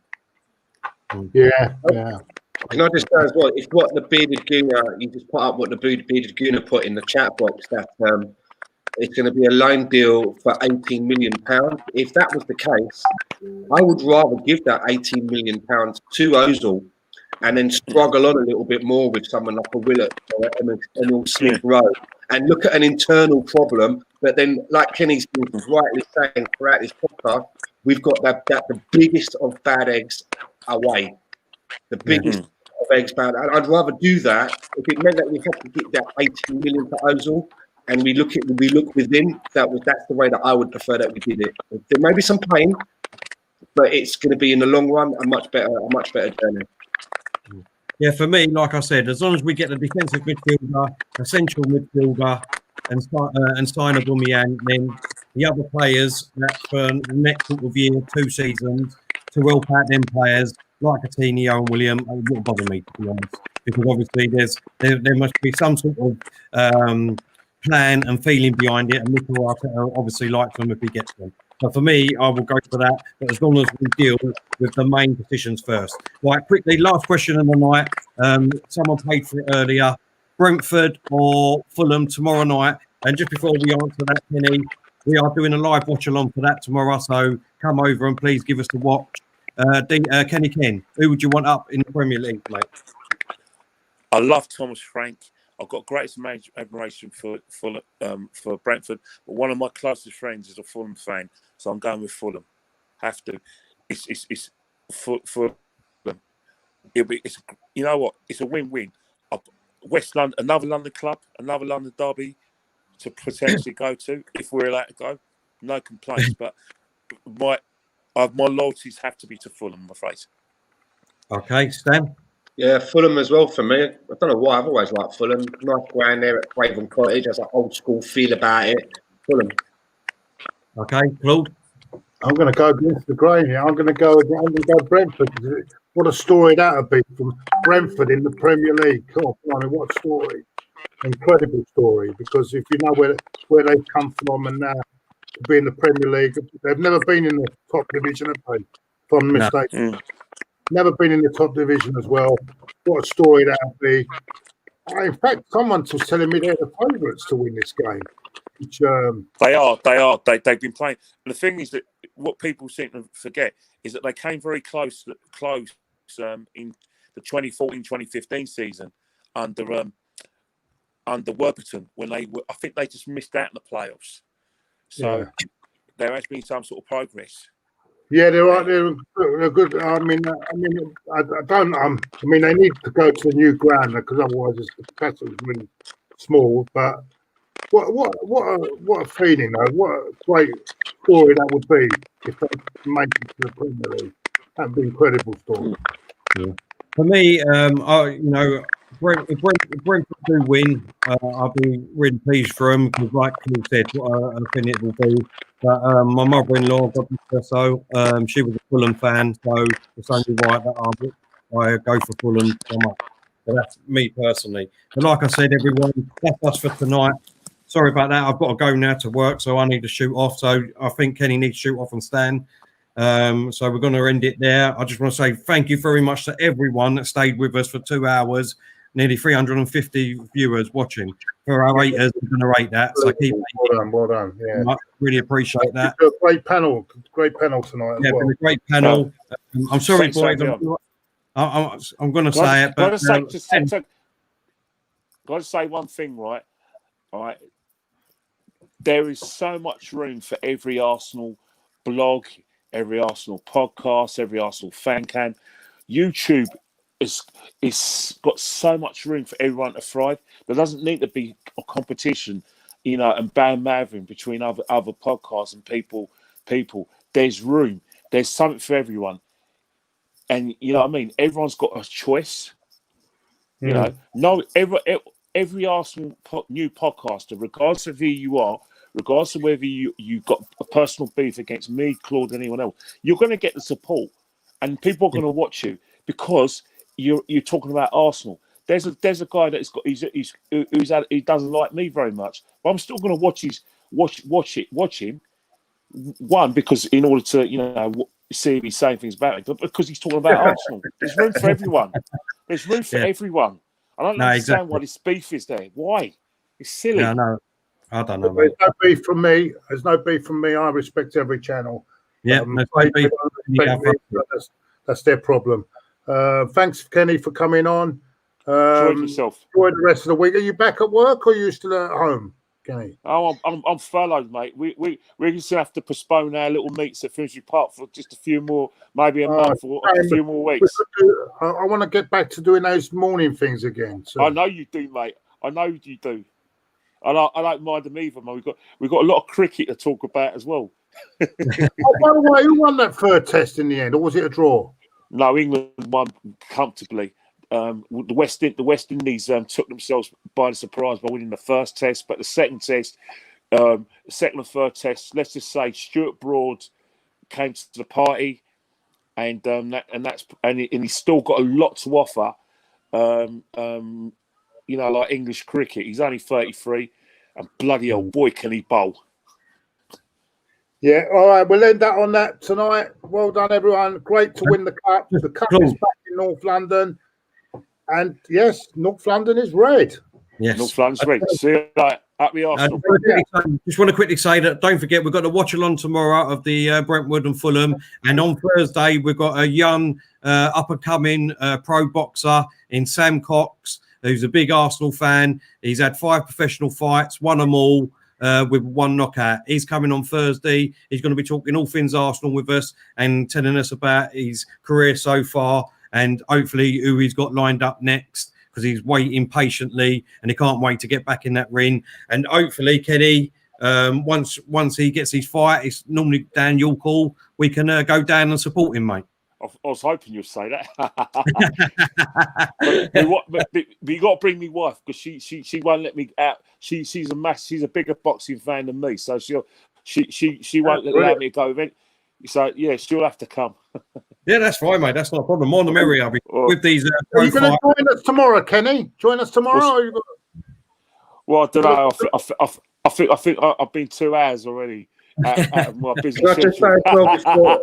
Just before you wrap up as well, if you've not seen episode 3 of Claude's Feet Rebuild, it's up on the channel now. It was a nail biter against Liverpool. That's all I'm going to say. It's one to watch. All I'm going to say is short corners are the way forward. That's what I'm saying. Thank you very much. Thanks a lot, very much, everyone. Really appreciate it, and we'll see you tomorrow. Claude, sign us out. It's time to go.